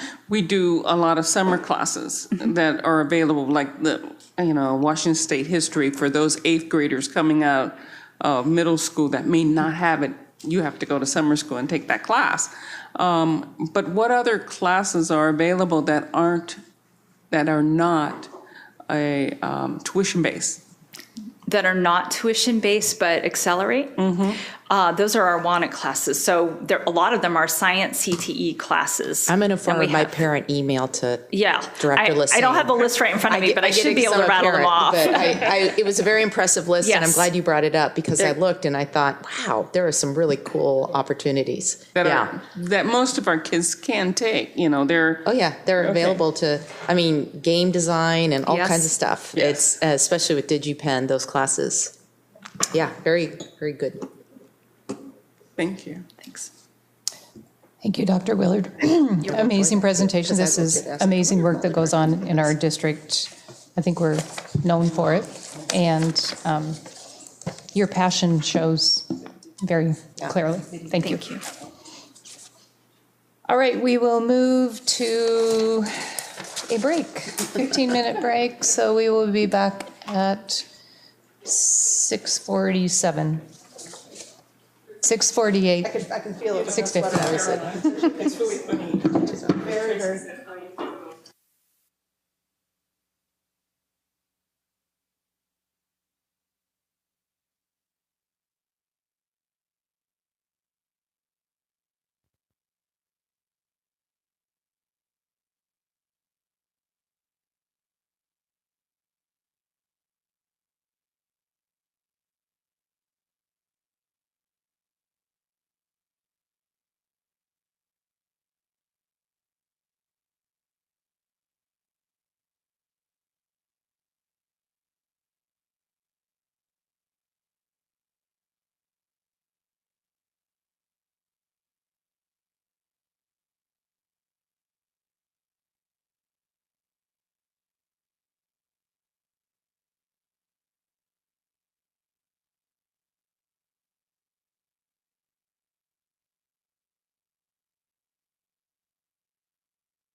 We will move to section 11.0, information discussion, and your presentation from Dr. Matthews on Washington State Improvement Framework Performance Improvement Goals. It's a mouthful. That is a mouthful. All right, well, I'll get started. So tonight, I'm going to review the Washington School Improvement Framework, which you did see last year, but it's quite a complicated measure. It's important to understand the different elements of the measure. The reason for bringing this back to you is that the new law, RCW 180-105-020, requires us to add to the school improvement plans the elements of the Washington School Improvement Framework.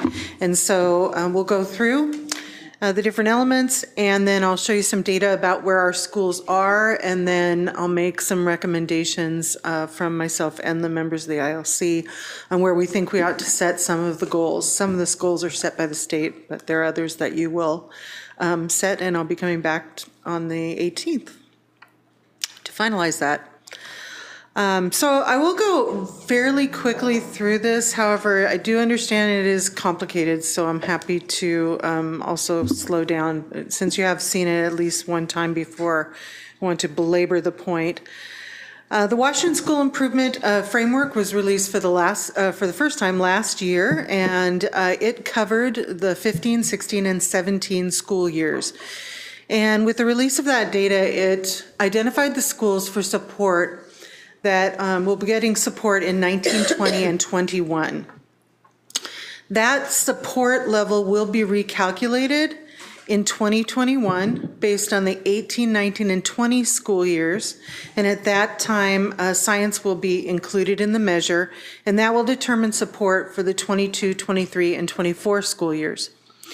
In the intervening years, and we were not aware this was going to happen, the state decided to release an update.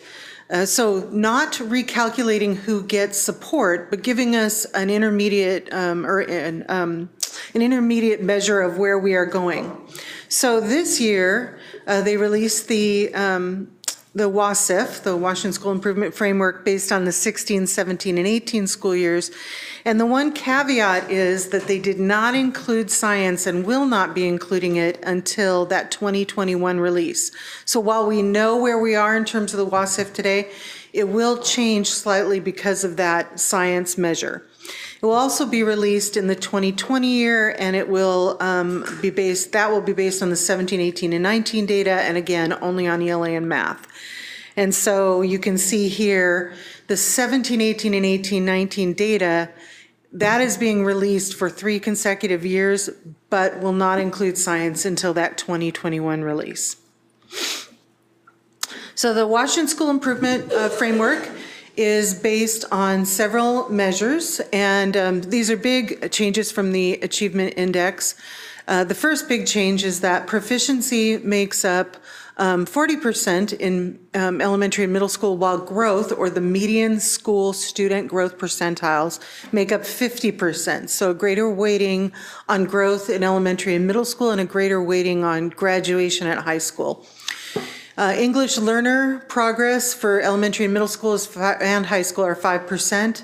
And then absenteeism is 5% at middle school and elementary. And then high school also has dual credit enrollment and 9th grade on track to graduate. And that's a total of 15%. You'll notice for high school proficiency is only 30% of their Washington School Improvement Framework.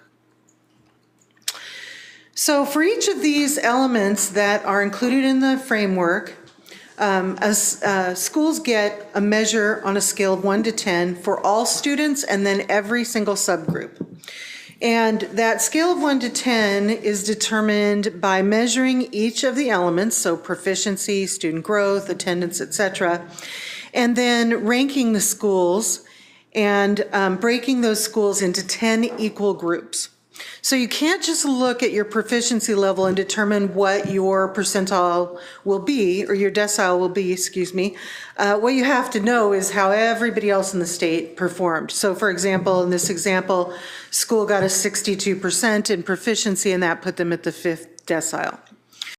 So for each of the elements, then the deciles are measured, and then they're put together in an overall score. So for elementary and middle school, for example, we have This school got 60% proficiency in ELA and 57% in math, and that gave them a 5 for a decile in ELA, a 7 in math, and that is averaged and then taken for 40% of the WASF, so the school gets 2.4 points for that. For growth, the school had a decile of 3 for ELA, 5 for math. Those are averaged to a 4, and because it's 50% of the WASF, it's 2 points for that school. Likewise, for ELPA 21 progress, they were in the first decile, they got 0.05 points, and then in the 6th decile for regular attendance, so a 0.3. So this school got a measure of 4.75.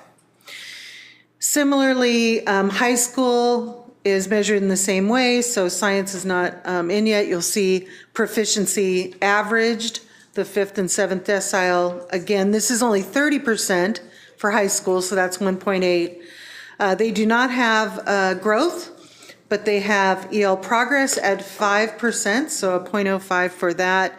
Graduation is 50%. The school was in the 3rd decile, they get a 1.5. And then the 3 student quality, student success measures, dual credit, attendance, and on track, 9th graders on track are 15% of the rest of the measures. So the high school here got a 4.05. So every school in the Every state school in the state is measured this way, and every subgroup. So the school gets this measure for all, and then for Hispanic students, for Black students, for special ed students, etc. Okay? All right, so these measures then, pardon me? I can see where this is going, and I don't know. Well, stay with me. Maybe it'll be a surprise. All right, so all the schools are ranked in the state, and a threshold is set at the highest score of the lowest 5% of students. And that is the measure under which schools would get comprehensive support if all students, the all student measure fell under that, or targeted support if one of the subgroups fell under that threshold. In the 2019 measure, it was 2.3. Excuse me, 2018, when it was released in 2018, it was 2.3. So for example, this school, here's our threshold of 2.3, and this school had 6 for its overall, so they did not qualify for comprehensive support. In some of their subgroups, they scored above that 2.3 line, but in others, they scored below it. And any group that they scored below it would target them for targeted support, or identify them for targeted support. All right, so, yes. Back what? Sure. What do we know statewide about how many students fall into multiple categories? Counted multiple times in this, and there.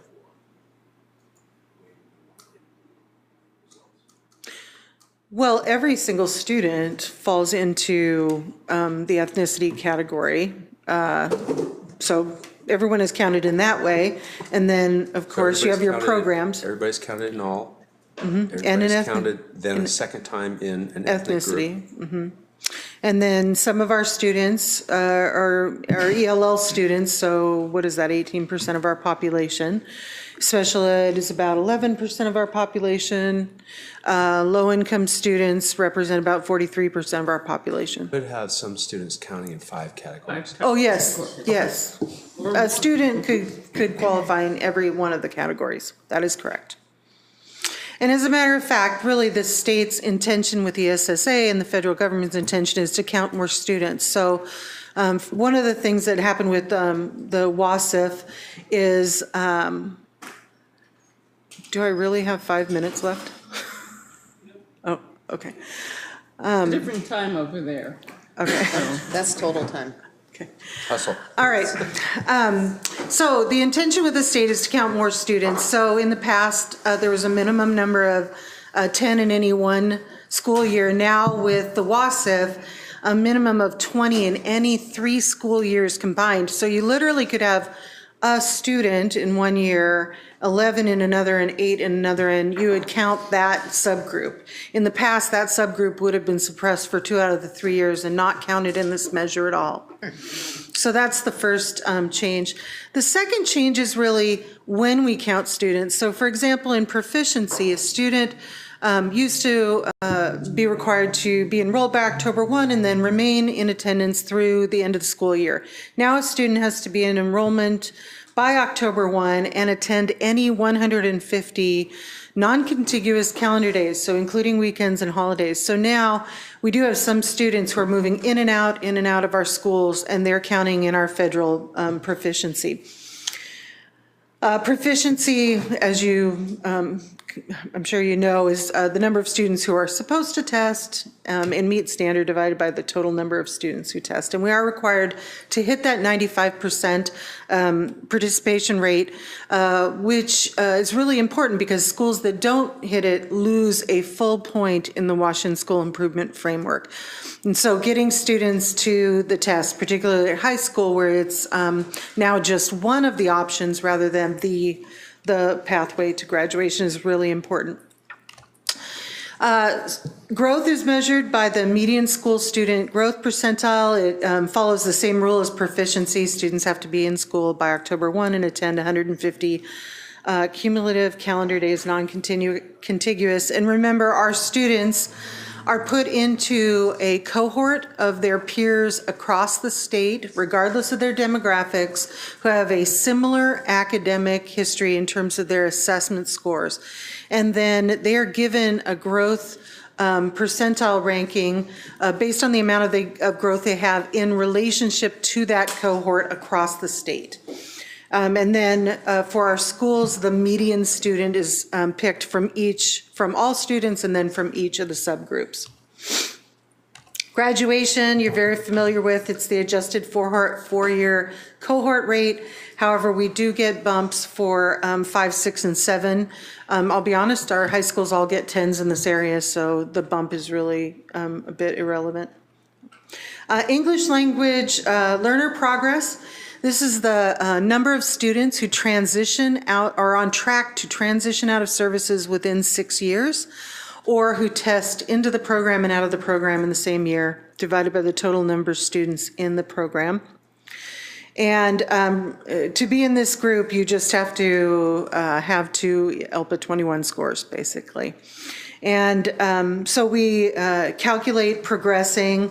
Here's a chart that demonstrates how we would see students progressing. Students get a score based on their lowest domain on the ELPA 21.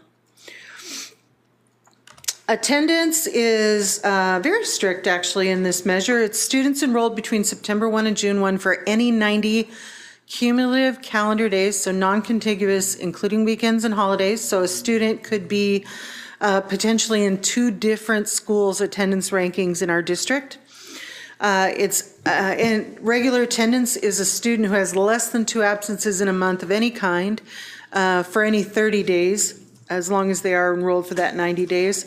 It is full day absences, not partial day absences. It doesn't matter if it's excused or not. The only exclusions are instructional field trips and exclusionary discipline where we provide instruction at home. 9th grade on track.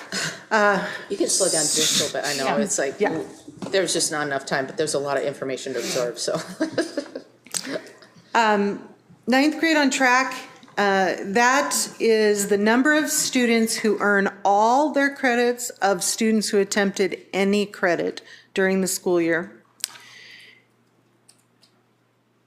And doesn't matter what grade they get, and it is a full year, so it includes summer school. And I've given you some examples, but essentially a student can be included in as many schools as they're enrolled in, so long as their transcript identifies that they have attempted a credit. And they count against us if they don't earn all their credits that they attempt. And then dual credit. So this is the students in grades 9 through 12 who've enrolled in and completed a dual credit course divided by the number of students enrolled. And a dual credit course for us would be advanced placement, CTE, dual credit courses, Running Start, college in the high school, any of those courses. So you can see our WASF scores. I know you had a Friday report from me with this information, but I'll just say go to OSPI and select the state report card. Don't Google OSPI report card because it puts you on the old report card site. And then it's at the bottom of the page, quite a lot of new information. Okay, so how does this relate to the school improvement plans? Well, WAC 180-105-020 and Part 1 says that by September 1, each school district board of directors will adopt district-wide performance improvement goals for the measures included in the WASF, direct each school in the district that enrolls students in grades 3 through 8 or high school to establish goals to increase the measures included in the WASF consistent with state and district goals. So the state goals are found in the ESSA plan. And they cover three things: proficiency, ELPA 21 progress, and graduation. So for proficiency, it's 90% meeting standard, all in every subgroup by 2027.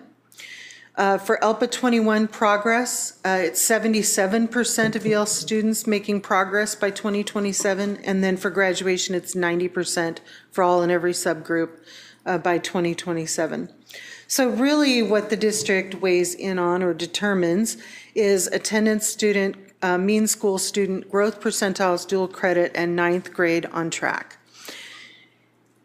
So looking at our data for the last 3 years, published by through the WASF, this is our 9th grade on track for each of our high schools.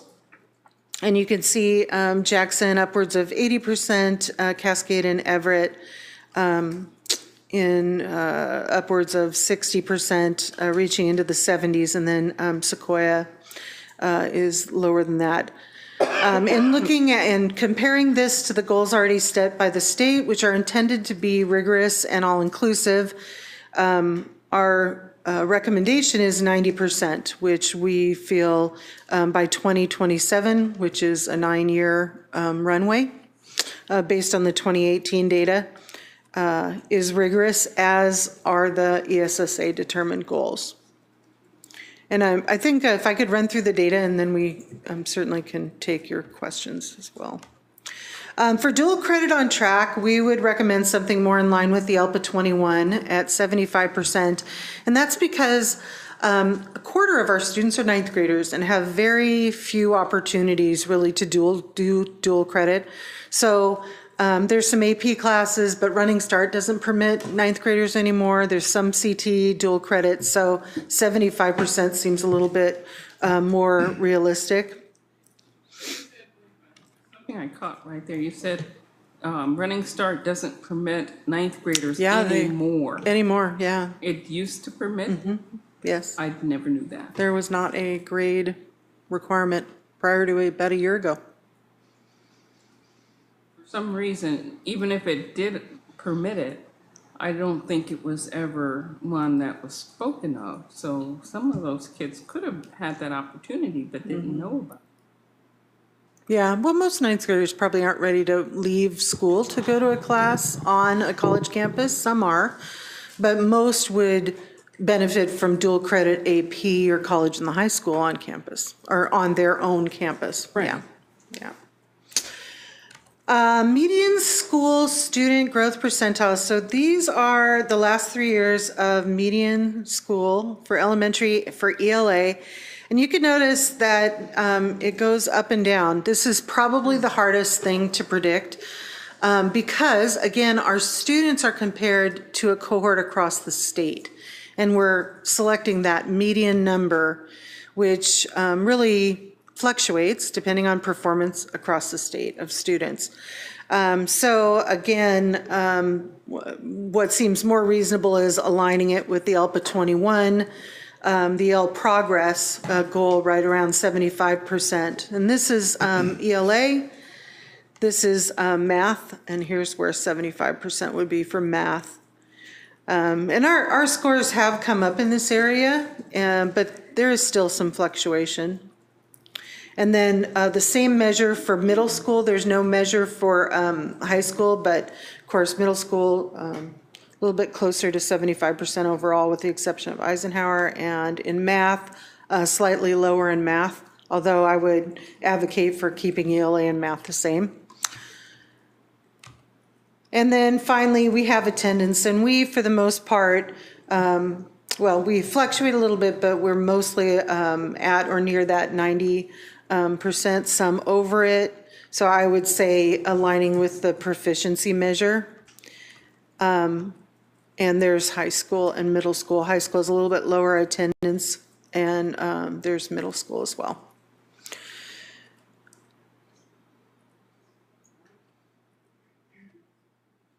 And then finally, I just included the existing WAC school improvement law. That has not changed. This is an addition to it. So we would still be required to meet all the same requirements as we have in the past with regard to that.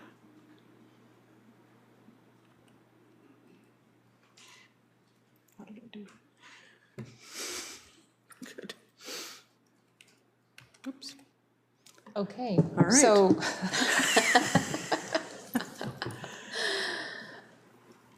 this is just information, but you're saying we will ultimately need, as a board, need to determine goals? Yes. Is that true? So yes, this is information. We wanted to walk you through this. We wanted to explain why this is necessary for you to spend a little time on. And then we will bring you back at the next meeting what we recommend for the goals. And Catherine basically walked through what they would be and why the team's chosen the reasonable level of attainable goals at this point in the process. So what we're looking for right now is, does anything look to you like, oh, why would you do that? Or, I think it's really way too high, or I think it's really way too low.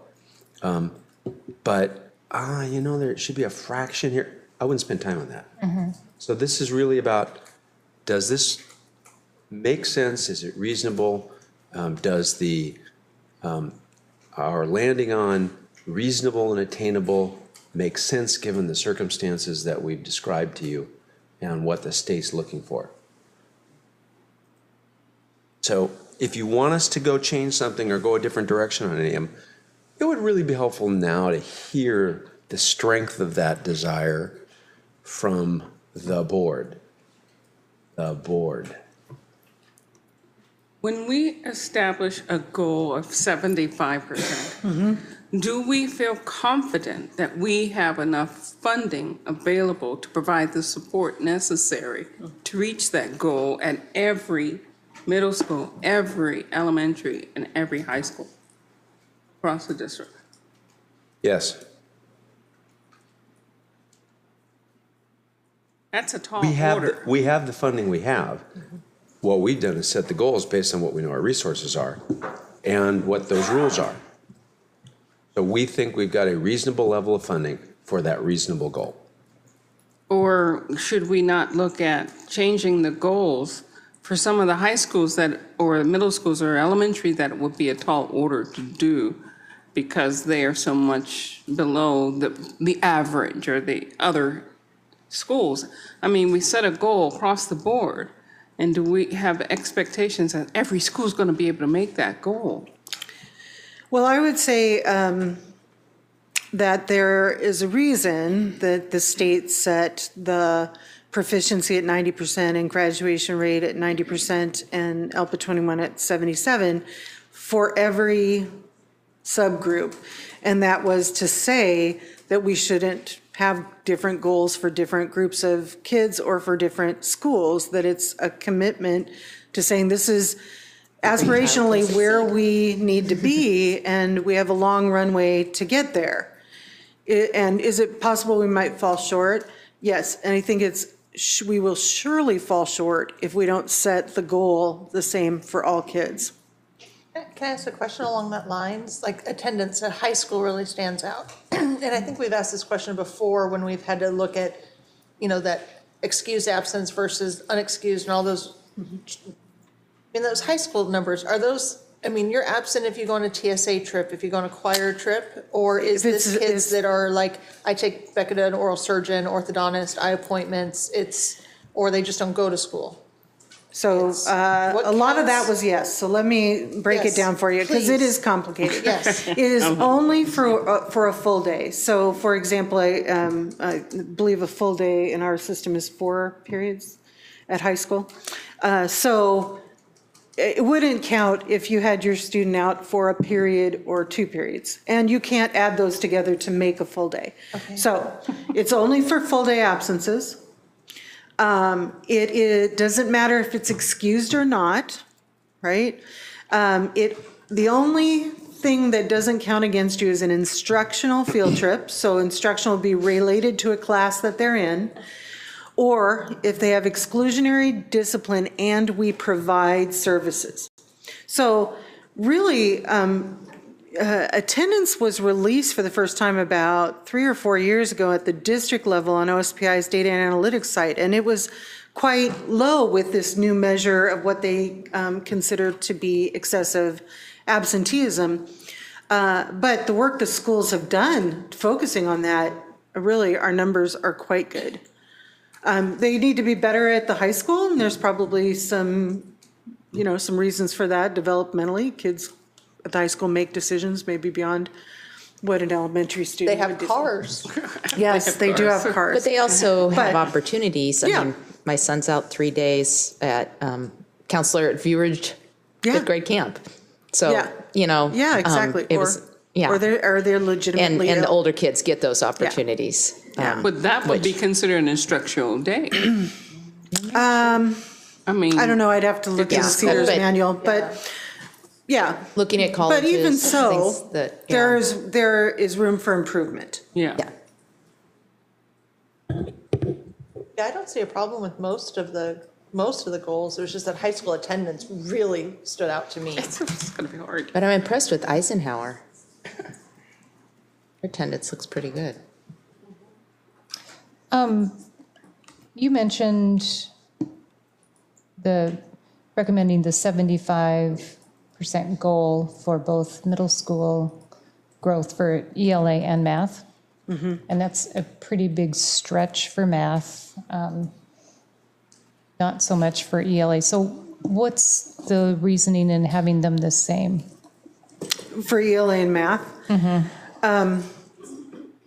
I guess for me, it is communicating both that they're equally important, and it is acknowledging to some degree that we have lagged there and we need to work harder to get where we need to go. And it's really important. And aspirational is. Yeah. And all of these are 2027. Yes. Mm-hmm. Good point. I'd forgotten that. That was sort of, I know that's not that far away, but it is, there is, I think the question of resources too, Pam, it is, if we look at this, do we have a need for more resources? And I think there is. By 2027, we've got the time to figure it out. Well, we don't want to wait till the last 2 years, gosh, We want to have that approach, constantly be reaching the goal. I guess I would also say, while I think it is important to set a goal and let's get our targets in place and give schools something to look for, you do annually have to affirm them. Yes. So you can have this conversation. We can have this conversation annually. Who's going to be here in 2027 in this room? That's what I want. In the back. Thank you.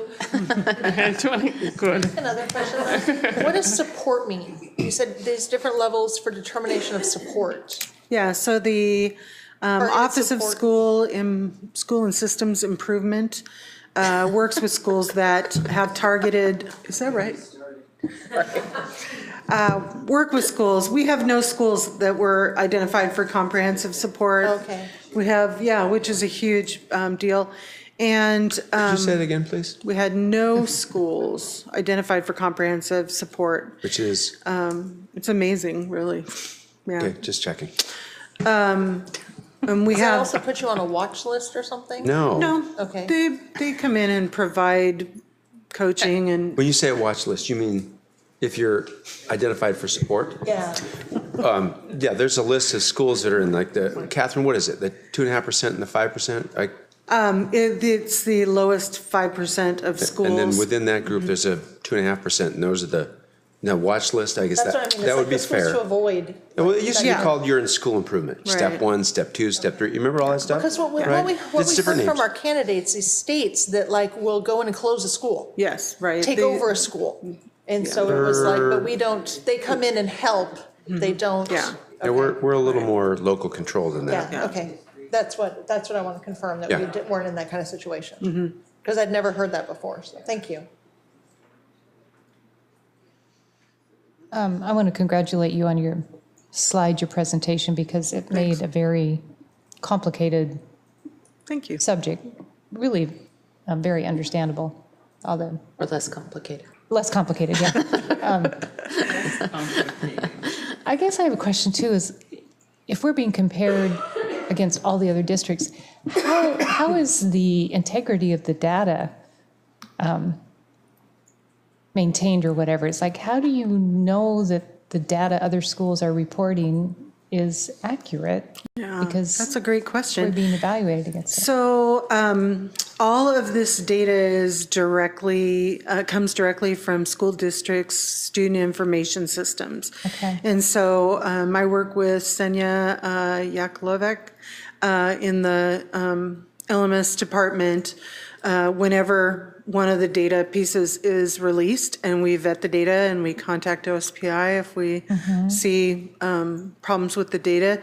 But we're also monitoring the data throughout the year so that when it is sent to OSPI through the CEDAR system, we can be sure that we're sending the right data. So take, for example, dual credit enrollment, right? So that has to do with properly flagging students' courses in our student information system. You wouldn't want to falsify that data. That would be a sort of career-ending move. So when we talk about how we can believe in the integrity of other people's data, we have to understand that, what is at stake is a student information system, students' FERPA protected records, and probably 3 of the only 7 things you can lose your certificate over. So falsifying any kind of records would be improper and unadvisable. So that's how we. And I guess falsifying, versus just not doing it right in the first place unintentionally. Yeah, is I mean, kind of and bad. honestly, those kind of mistakes really serve to damage your data more. For example, with attendance, improperly coding a field trip that's instructional as a field trip that's athletic is just going to hurt you, and you're not going to make the mistake in the other direction. Yeah, it just seems. Falsifying information makes the superintendent very upset. So I am not hearing any sort of, I'm hearing agreement in the goals that have been provided, so. At this point, so we'll move it. Would you like it moved? My plan was to move it to the new business agenda for action. We could put it in the consent agenda, but I kind of thought that maybe you'd want to revisit it for a few minutes at the next meeting and act on it separately from other things. But what would you like to do? Well, let's plan on putting it on the new business agenda for the next meeting. Okay. Thank you. All right, thank you very much. Thank you. Fleckenstein is very marathon. excited about the next part of this board meeting. Not sure I've ever seen so many policy updates, changes in a year. You I took roll up over my at the sleeves, right but I have to keep time. my jacket on. So. So I want to note that The first 4 and the very last one, you'll spend some time on. Yes. The rest of them are all deletions related to the 3,000, the 3,300. So we're not going to spend any time on any of those unless you feel a need to spend specific time. We'll simply move them to the consent agenda for deletion along with 3,300, because when you approve it, basically they all collapse into it, right? Okay. And on that efficient note, the proposed revisions to policy 3200, student rights and responsibilities, presented to you this evening are minor in scope and have been made to include new language to align this policy to OSPI's student discipline rules that go into effect on July 1st, 2019. Revisions to policy 3200, student rights and responsibilities, have been reviewed by legal counsel and the superintendent's cabinet prior to tonight's meeting. Directors have any questions on the revisions? Hearing none, we'll move it to next meeting for second reading.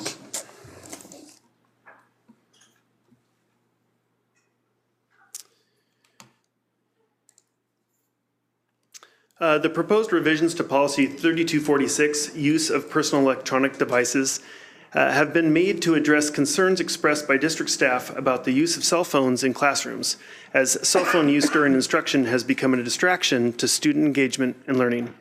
Additionally, with the implementation of our one-to-one student devices, students now have equitable access to technology to access digital content and tools during instruction, reducing the value of using cell phones during instruction. Policy revisions to include have included input from parents on the Superintendent's Policy Review Council, who advocated that their students also in these revisions who choose to bring a cell phone to school have prompt access to cell phones should an emergency situation occur, such as a lockdown event. In addition, revisions to Policy 3246 include changing the title from Use of Personal Electronic Devices to Personal Electronic Devices. Proposed revisions to Policy 3246, Use of Personal Electronic Devices, have been reviewed by the Superintendent's Policy Review Council, Instructional Leadership Council, principals and assistant principals, employee groups, the parent community, legal counsel, and the Superintendent's Cabinet prior to tonight's meeting. Thank you. Directors' comments on the revisions to Policy 3246? I have a couple questions. Director Mason? So I actually spent quite a bit of time on this policy the last few days and reached out to as many different groups as possible, parents, teachers, administrators, just trying to understand the benefits of changing the policy. And really, the policy is not the issue. I think it's the procedure, which which was not included actually in board docs, by the way, but has all the language about what's happening and the bigger, broader changes to the student environment. And so my first question is, in the policy or in the procedure, why did we remove the disciplinary actions which were outlined in the old one? When I looked at it, that sort of described first offense, second offense, third offense. So it made it clear that to both students and teachers or administrators that those were the actions that were to be followed, and now it seems more vague. My understanding is the review of policy is what I'm presenting here tonight. I know there may be questions about the implementation of the policy through the procedure as directed by the superintendent. And so I'm happy to discuss that in, I guess, different communications. I don't have the procedure here to put onto the screen to directly reference to sections that you're describing. But the policy approves of the procedure as pursuant to. And so they're really connected. I mean, the policy authorizes, I think, the superintendent to establish procedure. But it says, do we have something a little different in here? it says while on school property pursuant to procedure, 3246P. So you're approving this pursuant to what the language is in that is the way that but, okay, so that I guess a lot of my questions are around the procedure because that's how the policy is going to be carried out, and that's all the impact to students. And so I'm not sure how to discuss this. Is there something, perhaps maybe I can help the discussion to it. Is there something in the policy that would inform the procedure for which you are uncomfortable or have questions about? Can we go to the point that the director asked about mention, where there's a reference in there?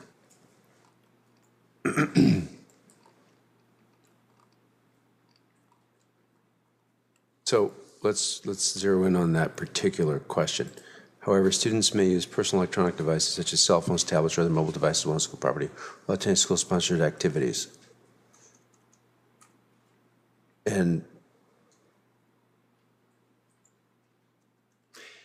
so a revision. So what maybe we ought to be saying, subject to procedures established by the superintendent, versus referencing a particular procedure that looks like it draws it in and makes it part of the policy. Would that make more sense? I guess so, but I would still have questions about the. Sure.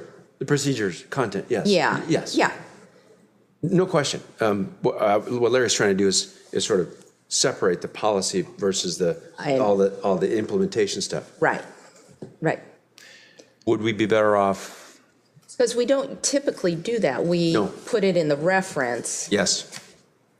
So if I may as a cross-reference. Yes. Mm-hmm. For this particular section, if I may propose, you could put a period right after activities, and it's a policy statement at that point. So, for example, Activities. it would read, right. However, students may use personal electronic devices such as cell phones, tablets, and other devices while on school property or while attending school-sponsored or school-related activities. Period. Then that's a policy statement. Yeah, but that policy statement says all the time. And that's not what we're saying. That's not what we're saying. What you're really saying is subject to procedures to be established by the superintendent. I can write it that way. Versus dragging the procedures in. This policy authorizes the superintendent to create procedure. And essentially, by its existence, is the umbrella for procedure. We create procedures without policy. We try not to do that frequently, but we do. I mean, we can promulgate procedures all the time. They just don't have a named policy to go with them. And there's a policy that says the superintendent can create procedures and implement and administer the district without a specific policy. I mean, you already have that. So I think what we maybe need to do to respond specifically to what I heard the director's concern to be is change pursuant to subject to policy established by the superintendent. I can do that. What did I say? I'm sorry. Policy. Yeah, procedures. That would take care of that particular concern, but doesn't remove the concern about how are we going to administer this thing, right? Okay. I can do that, but would you like it and then move to second read, or would you like me to move it? That would be fine, but can we have a discussion about the procedure? Yes, absolutely.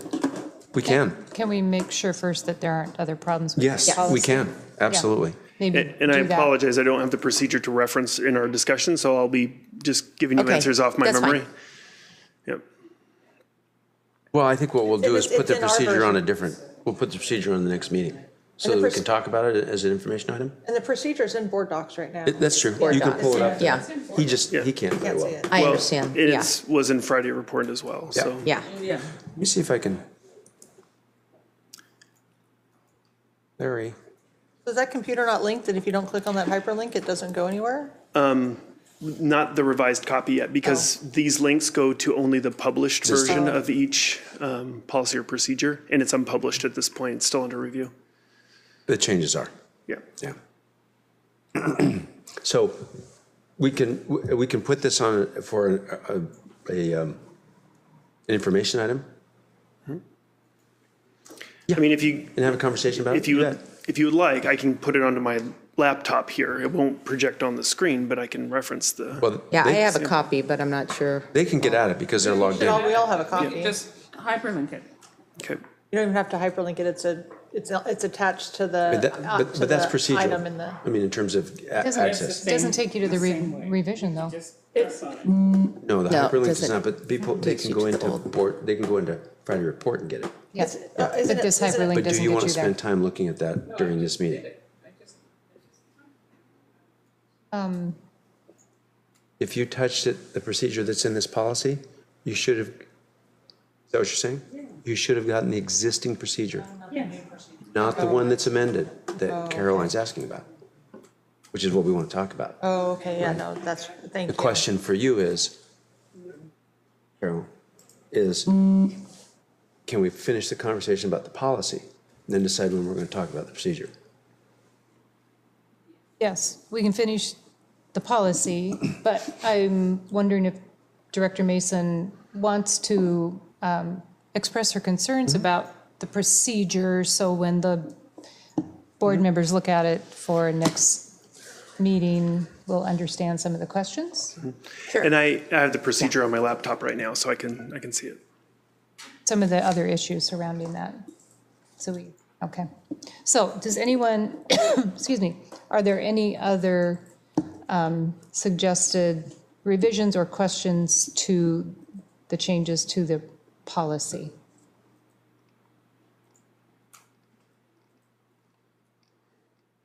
No? Okay. So we'll make the revision for the subject to procedures established by the superintendent and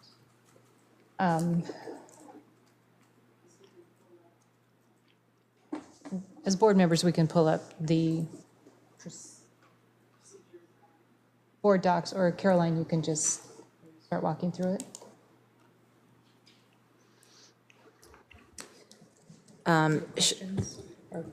Sure. So this was an interesting lot of questions, and I have to tell you, nobody had an answer, a good answer to how to solve this problem and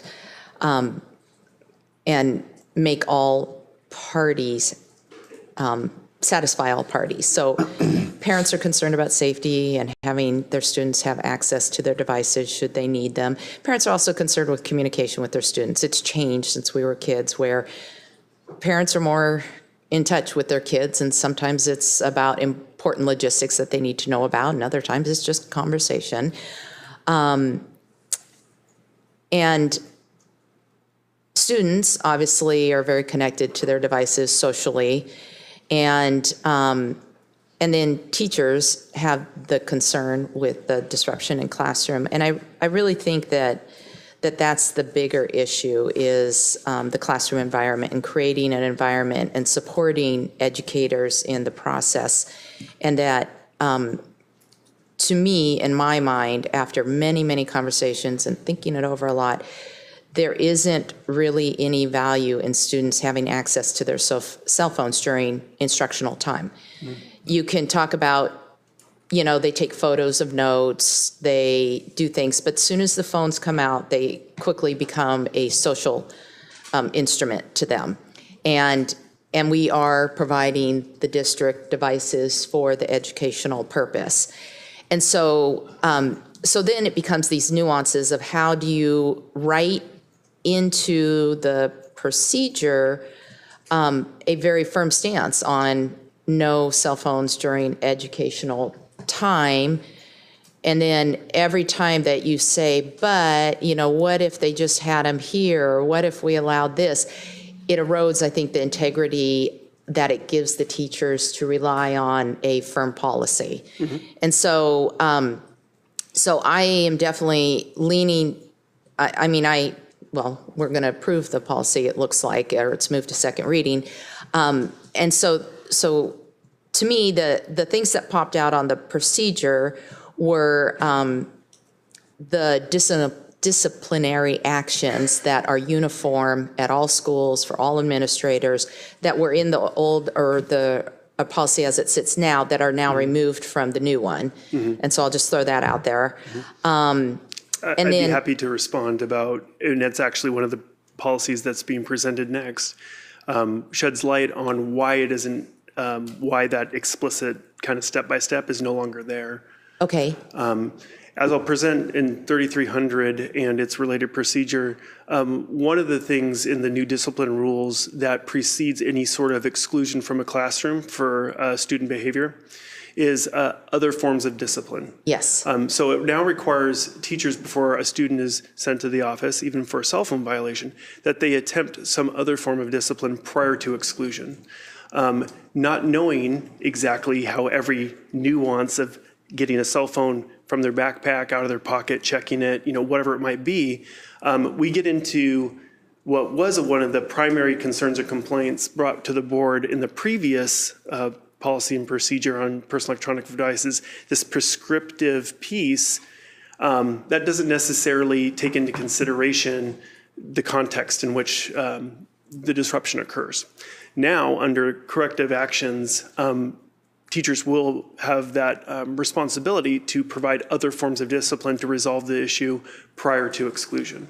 And so what we don't want to do is then prescribe only certain responses for a cell phone violation. That would not be in alignment or with the spirit that 3300 has been written. Okay.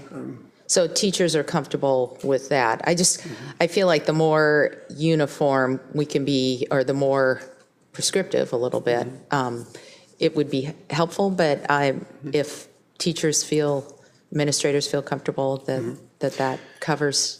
I also believe it creates an opportunity for site leadership teams, that's teachers, principals, and whatnot, to develop those sort of protocols within their building, to set those parameters relative to their behavior matrix that is part and parcel to PBIS. Yeah. So I think there's work to be done. Our support of administrators in their Equip to Lead operational day sessions will be training on this, and then how they will also then take that back to their staff and lead that work in their buildings. That does make sense, yeah. So am I hearing this correct? So that your question about taking away the steps, but adding it into the disruptive behavior, not excluding, so that disruptive behavior is now a group of behaviors instead of cell phone being pulled out as one type. It's now, if you're disruptive, here are the steps that will happen in the classroom before PBIS, they have behavior expectation matrices that schools create, and it's framed in the positive about here's the expected behaviors we encourage and would like to see in the classroom, in the hallway, in the lunchroom, at recess, right? This particular policy will need to be a part of those expectations. And as a PBIS team, as a site leadership team, they will need to then revise those to meet those expectations. Unique to each school, because in some schools, cell phones, like elementary schools, probably not so much of an issue. So their behavior matrices will look different than, let's say, one of our comprehensive high schools. They will have a different way of approaching that. Okay? And I think it needs to be, and I think the agreement is unique to the situation, to each school. Another question I had was the removal of the reference to headphones, just because you can't use headphones.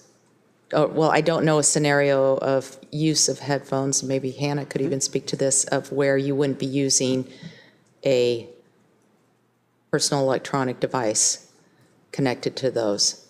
I guess I have concerns. So my concern is about enforceability, and some of this is going to be a cultural shift.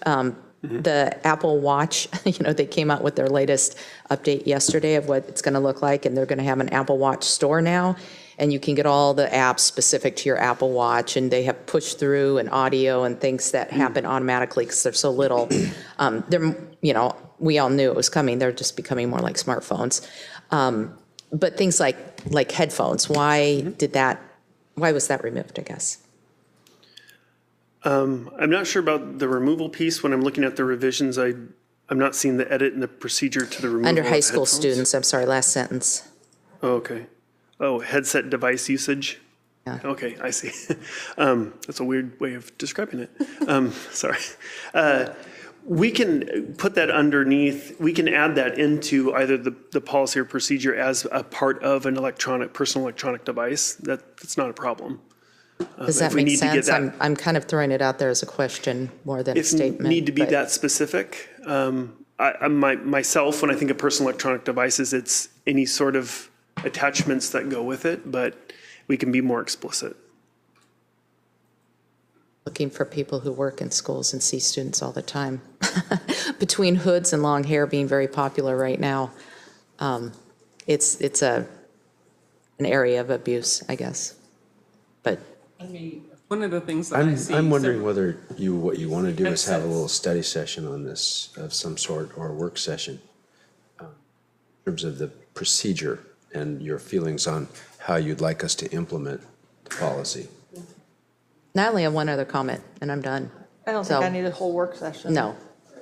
Thank you, though, for offering. I agree with the headset should not. Well, I wasn't offering for me, actually. I know. When they're driving their cars, and you're not allowed to do that when you're driving cars, yet they do it. Headsets. I mean, they have the full headsets. They have headsets, So- not just the earpiece. They have. You have one more question? No, I'm wanting to know what Dr. Stewart's saying to Larry right now. So you had a good question about the steps we had before. So imagine currently in our schools, so a cell phone gets taken away. That cell phone goes to the office. Now the office manager, the assistant principal, the principals, they now become the manager of all these cell phones. They're also become the person who's answering and returning phone calls to the parents who are very angry that the cell phone's been taken away. So, and that's easy for a teacher to say, I got your cell phone. It's the third time I've talked to you. Go take it to the office. So now you got your office managers logging in these phones and these securities. So that's the current reality of what's happening in our schools right now. That's how we're using a lot of our resources versus moving to a place where you as teachers now are going to have expectations built around this procedure. And rather than sending it to the office or, for example, some other punitive thing, you might say, okay, this is now your second warning. I have a cell phone locker here. You're going to put that cell phone in the cell phone locker for 1 week when you come to my class. So that happens in the classroom with the teacher and the student versus having these kids run down to the office. And, originally it wasn't a big problem, but now with a lot of kids with cell phones, it's a problem in our schools. And They say that 95% of adults. Yeah, so anyway, and it isn't just our students that create this problem with cell phones. It's all the notifications from outside that their phones are buzzing and beeping. And so we talk about the students. It isn't just our students. It's the other people who are notifying their kids and they're getting text messages or they now have leveled up in a game and they just got notification of that. So they want to check that. So we just think about them bringing it out, but it's more than that. And it's a lot that they can't control too. But we're trying to empower our teachers that it's easy to have them run to the office, but now you as a teacher got to figure out how are you going to make this work in your classroom. And part of that is developing a great relationship with kids in your own classroom. Yeah. And we have some suggestions we've talked about.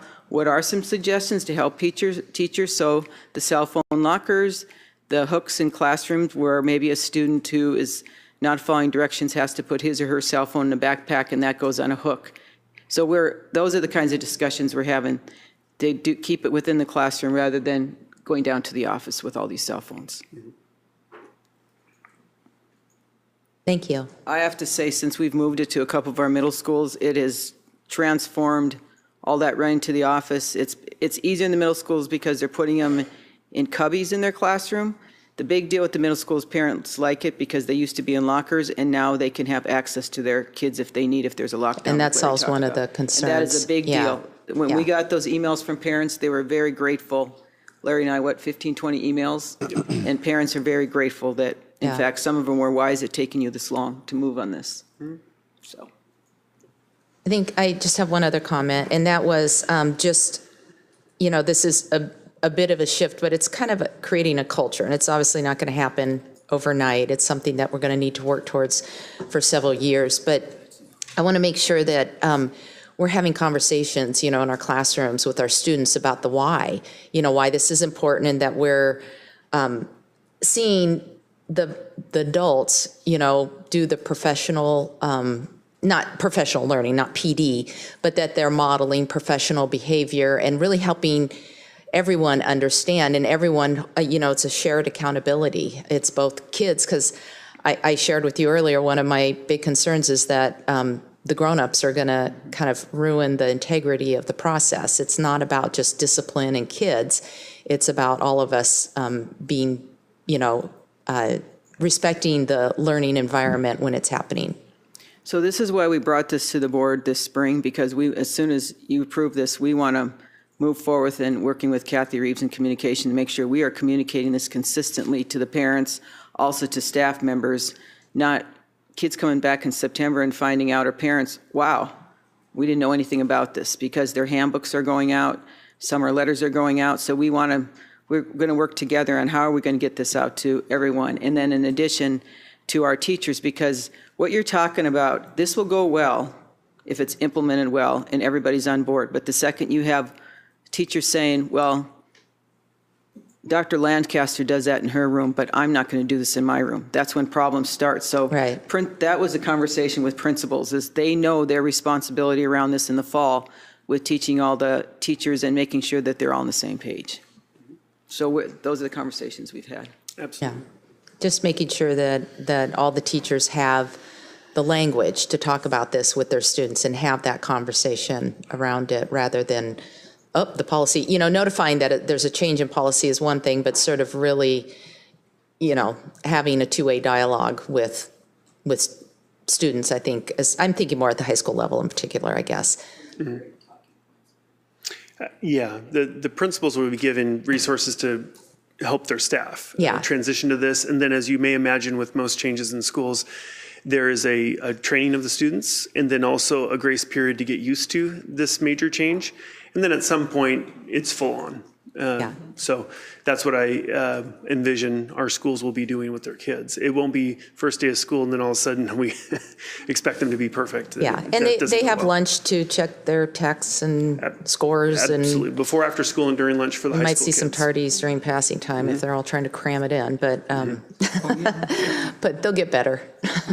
Yeah, okay. That was, I think, all my questions, concerns. So how does that get communicated to parents? Like, my kids have been out of school for a while, but I'm thinking like curriculum night might be a good time to talk about cell phone policy. And maybe that's being done. As I said, I've been out of curriculum nights for a while. Our schools do summer mailers to families, to prepare them for next year. And then as they come back in August, they also send out mailers and reminders with them too.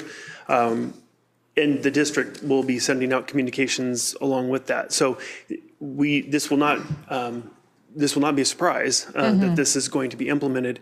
And like I said, helping our principals and supporting them to work with their staff to create that process with the kids and their teachers to be successful in implementing this is all about that preparation, right? So it's about getting this message out as early as we can and continuing to get it out all the way to the start of school, and then having a clear plan in each of our buildings to help the students prepare for when that grace period is over, and they get used to that. And that's just habits. We need to develop good habits with our kids, because I think, as a board member may have mentioned previously, we want them to be responsible with technology, and we have to teach them those parameters of when it is and is not appropriate to have technology out. And during instruction is just one of those times. Right.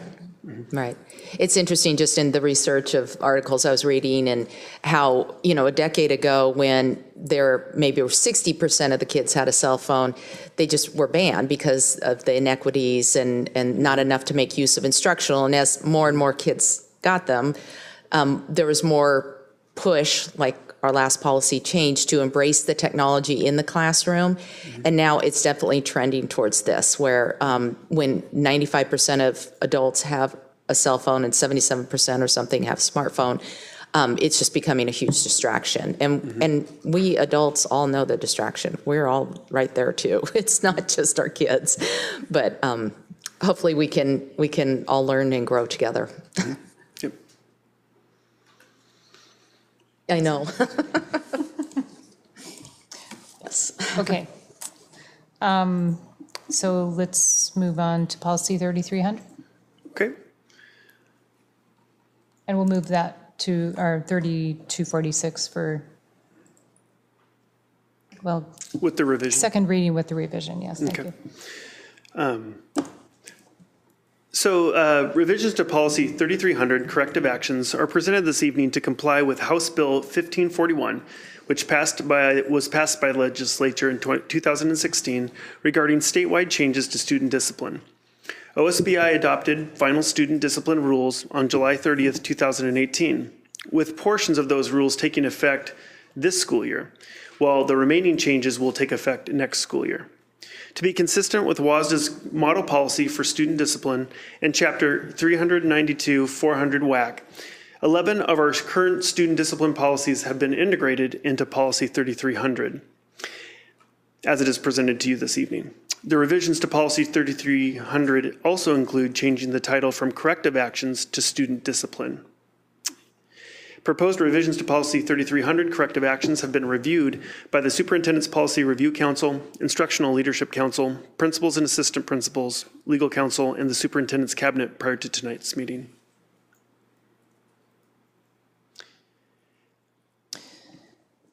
Pretty extensive revisions. Yeah. And this part of the legal reference I gave, a requirement was for districts to adopt a WASDA-like model policy, and we have done that. That the majority of what you see here is from WASDA itself, and just slightly adjusted to align with our existing policies.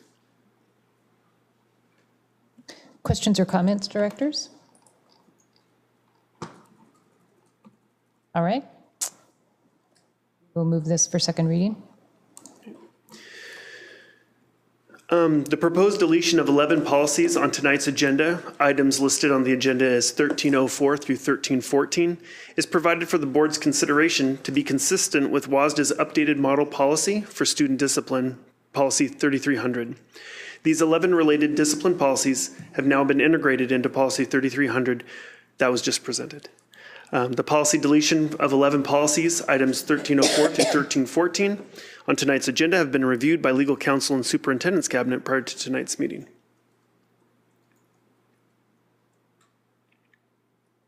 Okay.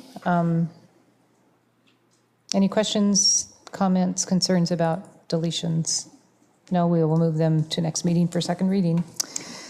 And on to Policy 6815. Revisions to Policy 6815, advertising on district property, are provided for the board's consideration as the current policy prohibits advertising on school sites except at athletic fields and during special events. The goals of the proposed revisions to the policy intend to foster a limited and appropriate advertising forum that respects the educational environment and reasonably expands access to advertising revenue from for-profit entities for the district and school-associated student body programs. The proposed changes to Policy 6815 represented in this evening are similar to policies in other districts in the state of Washington that allow such advertising on district property. The proposed revisions to Policy 6815, advertising on district property, have been reviewed by Legal Counsel and the Superintendent's Cabinet prior to tonight's meeting. Director Lesane? I do have a question, and maybe, it's in here, but I tried to look for it. When we rent a space to any particular organization that chooses to utilize a space, and they establish advertisement of that event that they're holding. Mm-hmm. And sometimes they put other advertisement in it as well as what they're doing that day. How deep does this go as far as permission for by the district on whatever additional advertisement they are allowed to do? Mm-hmm. Or I know we don't endorse it, but how do they still have to obtain district permission for anything that is outside, advertising of anything that's outside of them just utilizing the building? They also do it outside school hours, and this does have rules for everything has to be outside school hours. But the thing is, we got Mike up. I think the question that you're referring to is our facility use agreements and how people who come into a contract with us to use our facilities, the means by which they can, during that time of their rental, can advertise their business or whatever else. So I'll have Mr. Gunn refer to that. Yes, that's correct. In I think it's a policy and procedure 4333, and then I think maybe it references it in the fee schedule. It provides for certain signage, not very large, signboards primarily, that like church groups and other users of facilities, they can put it up on our sites, I think, a couple hours before and after the event. And it's to let people know where they should go if they want to attend that event. So that is still permitted? That is. They don't have to get additional permission to advertise, in a sense, if they choose to advertise something else that's going. I'll give you an example. I mean, far-fetched example.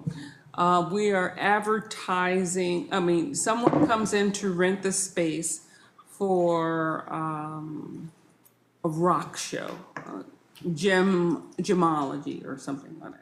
Meant like rock and roll. I was like, wow, our schools are stepping it up. Not Duran Duran. Not Duran Duran. But then they advertise different types of gems or different types of other things that are being sold on the property during that particular event. Mm-hmm. Do they have to ask permission for their signage for things that are going to be sold or take place on school property during that time they lease the space for their gem show? I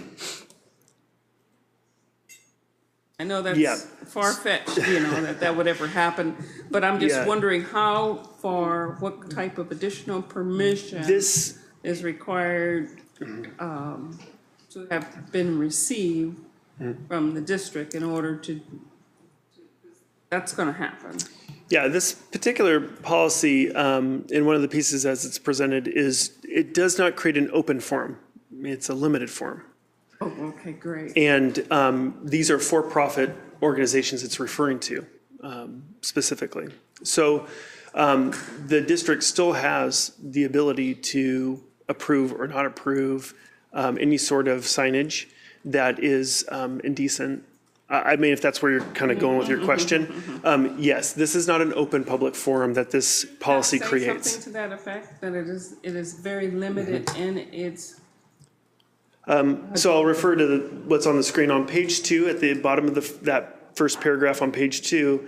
The restrictions in this policy are intended to foster a limited and appropriate advertising forum that respects the educational environment and reasonably maximizes advertising revenue. So it's referring to the fact that there's limitations to that. And ultimately, the district determines whether it's appropriate or not appropriate. Yep. I could not, I didn't know how to look for that. Mm-hmm. And then the reference that Mr. Gunn gave is in the cross references down there for 4333. And then the other cross references as well. And then the procedure, which is brand new, which will go to that. And it speaks more to, I think, some of the details about approvals and whatnot that your question gets to. Right. Like one time before we had, where they had one group that released the space, but then advertised for a particular party that was somewhat controversial. And so I know it was free speech, but then it was beyond what the first request was to rent the space. I felt it was. I will refer you to the Friday report, and I can go back to this specific Friday report date on May 24th, where the procedure is attached.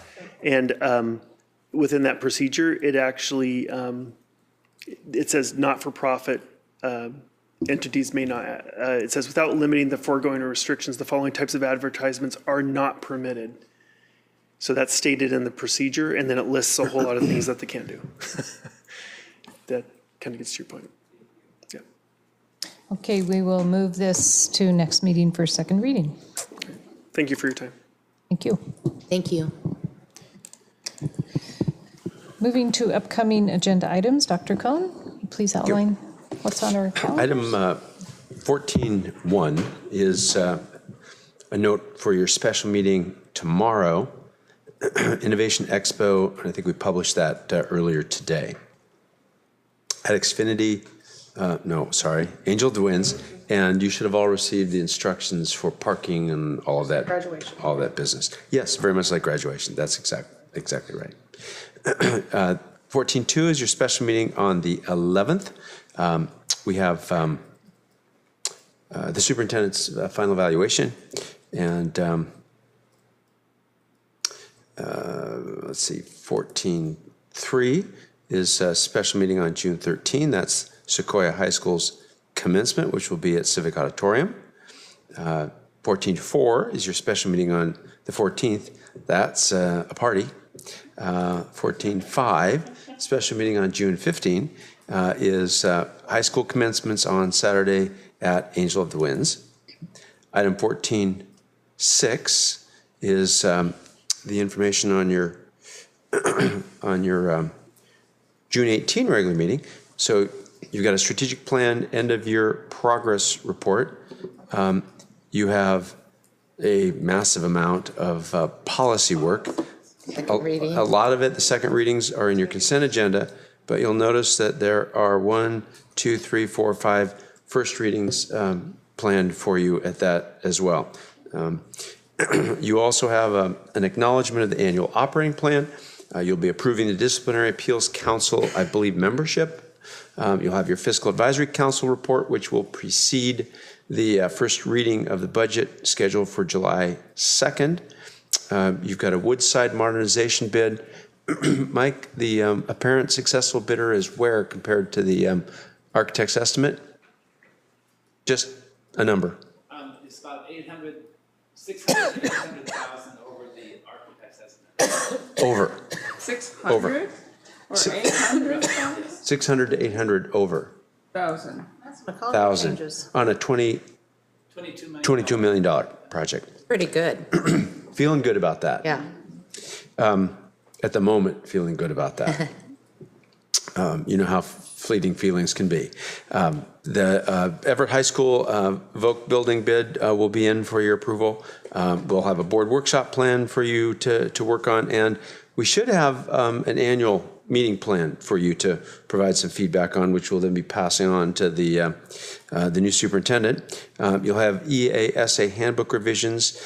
Gee, I don't see it on this list, but you should also have the Prof Tech, the new Prof Tech handbook. Remember, we separated Prof Techs out of the EASA group, and we're collecting them into one large group of similar employment characteristics. And then we'll put those performance improvement goals on your on your new business. And unless something else pops up, that should be a wrap on this year's school year's regular meetings. I think. With the vocational building bid at Everett High School, are we going to get any kind of plans or drawings or sketches or anything like that? Could you repeat the question, please? On the Everett High School vocational building bid submission, will we get any plans or sketches or drawings related to that? If you would like them, we could. We do have them. Just an overview would be nice to see. So that's a consent agenda item. We'll load it into the consent agenda so that you can see it. Okay, We can do that's that. great. All right. Sure. Thanks. So, Carol, I won't be in town for the 18th meeting because my company thinks that Indianapolis is the middle of the country. It's a 4-hour and 50-minute flight. And that will be your last meeting. And I'm really sorry I'm going to miss it. No, I was just thinking about that. If I were a touch more thoughtful last Friday, I would have put 14.7 in there, which is the special meeting that occurs on June 15, when you're going to have. June 25th, but that'll be your last June board. 25th. But that's your last, regular board meeting. That's true.